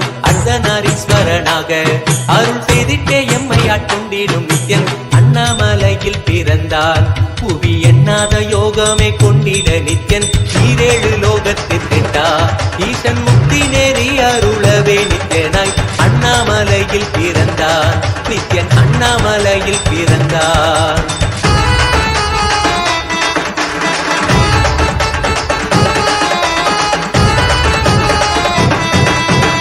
பிறவி பிறவியாய் தேவர்கள் பரம்பொருளான பரமனையை தேட ஈசன் பிறவாமல் ஆட்கொண்டு எம்மை ஒரு தத்துவம் தன்னை உரைத்திட நித்யனாய். பிறவி பிறவியாய் தேவர்கள் பரம்பொருளான பரமனையை தேட ஈசன் பிறவாமல் ஆட்கொண்டு எம்மை ஒரு தத்துவம் தன்னை உரைத்திட நித்யனாய் அண்ணாமலையில் பிறந்தான். புவி எண்ணாத யோகமே கொண்டிட நித்யன் ஈரேழு லோகத்திற்கெட்டார். ஈசன் முக்தி நெறி அருளவே நித்யனாய் அண்ணாமலையில் பிறந்தான். திருவண்ணாமலையில் பிறந்தான்.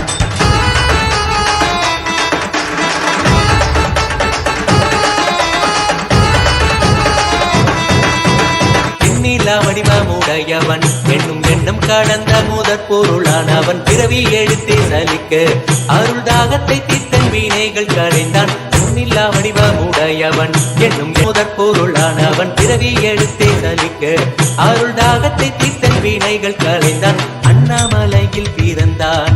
புவி எண்ணாத யோகமே கொண்டிட நித்யன் ஈரேழு லோகத்திற்கெட்டார்.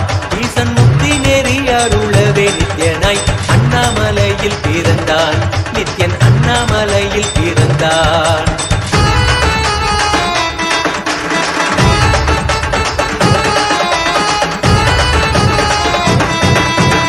ஆனந்தமாய் என்னுள் நித்யன் முக்தி மார்க்கத்தை காட்டி விட்டிருந்தருள்வான். மாலையன் காணாத சோதியன் தேடி தேனாய் இனித்திட ஞானம் அருள்வான். ஆனந்தமாய் என்னுள் நித்யன் முக்தி மார்க்கத்தை காட்டி விட்டிருந்தருள்வான். மாலையன் காணாத சோதியன் தேடி தேனாய் இனித்திட ஞானம் அருள்வான்.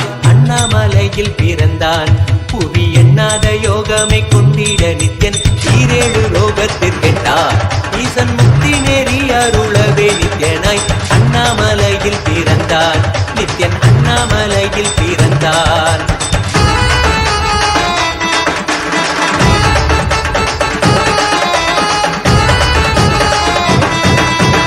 வெற்றி குதிரை எதியே அடியார்கள் கூரைகளை ஏற்கின்ற நித்யன் சூழும் உறவினரோடு வந்த பாசந்தானை யாரு தேயம்மை காப்பான். வெற்றி குதிரை எதியே அடியார்கள் கூரைகளை ஏற்கின்ற நித்யன் சூழும் உறவினரோடு வந்த பாசம் தானை யாரு தேயம்மை காப்பான். அண்ணாமலையில் பிறந்தான். புவி எண்ணாத யோகமே கொண்டிட நித்யன் ஈரேழு லோகத்திற்கெட்டார். ஈசன் முக்தி நெறி அருளவே நித்யனாய் அண்ணாமலையில் பிறந்தான். நித்யன் அண்ணாமலையில் பிறந்தான். நித்யனை பற்றுவதொன்றே உபாயம் என்பதானால் பற்றி பிடித்தோம். நித்யன் பாதம் ஒன்றே சதம் அவன் நாமம் சொல்லியே நித்யானந்தம் கொள்ளுவோம். நித்யனை பற்றுவதொன்றே உபாயம் என்பதானால் பற்றி பிடித்தோம். நித்யம் பாதம் ஒன்றே சதம் அவன் நாமம் சொல்லியே நித்யானந்தம் கொள்ளுவோம். அண்ணாமலையில் பிறந்தான். புவி எண்ணாத யோகமே கொண்டிட நித்யன் ஈரேழு லோகத்தில் அருளவே நித்யனாய் அண்ணாமலையில் பிறந்தான். திருவண்ணாமலையில் பிறந்தான்.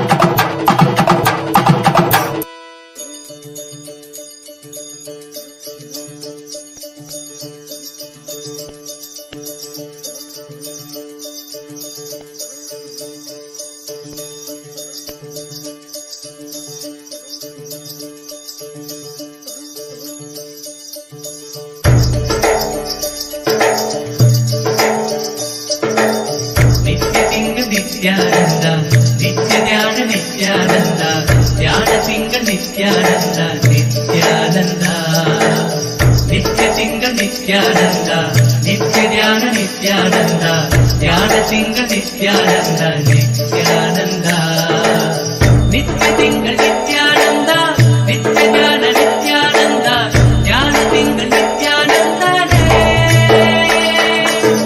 நித்ய திங்கள் நித்யானந்தா நித்ய ஞான நித்யானந்தா ஞான திங்கள் நித்யானந்தா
ನಿತ್ಯಾನಂದ ಧ್ಯಾನ ತಿಂಗ ನಿತ್ಯಾನಂದ ನಿತ್ಯಾನಂದ ನಿತ್ಯ ತಿಂಗ ನಿತ್ಯಾನಂದ ನಿತ್ಯ ಧ್ಯಾನ ನಿತ್ಯಾನಂದ ಧ್ಯಾನ ತಿಂಗ Nithyananda Nithyananda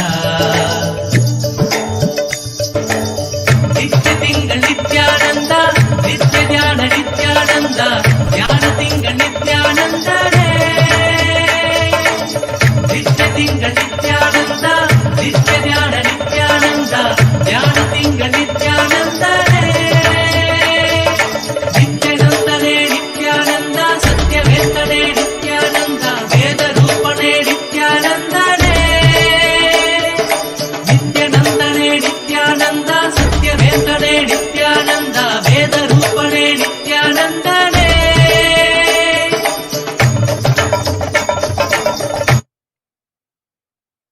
Bless you all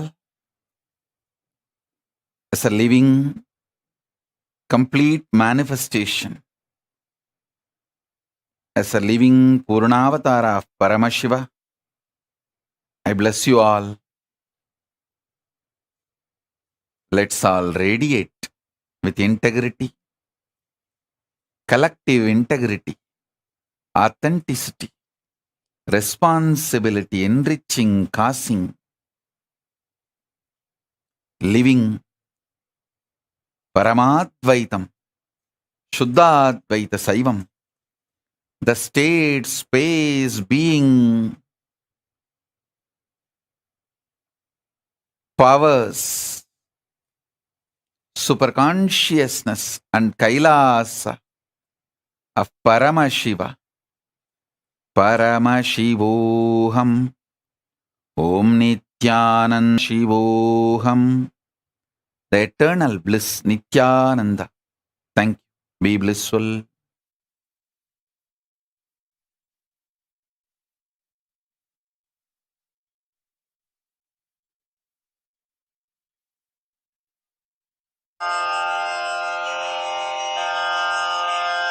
श्रीकैलासोन्नतद्वादशान्तश्यामला पीठारूढ श्रीमीनाक्षि सुन्दरेश्वरा भिन्नस्वरूपा परशिवपुत्र Ratna Kumar गुरुमण्यतुल्यर Shri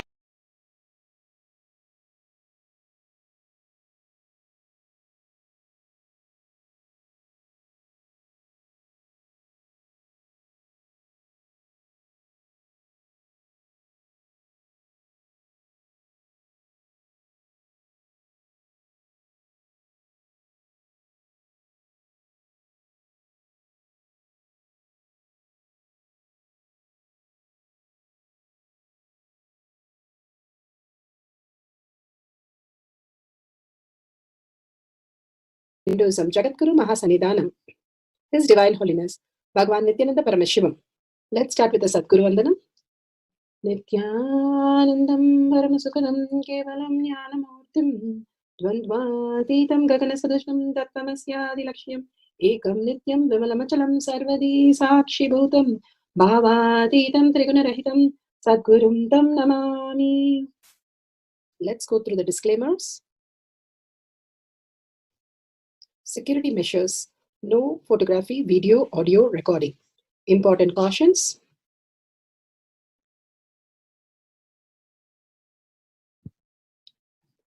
please be aware of the important cautions.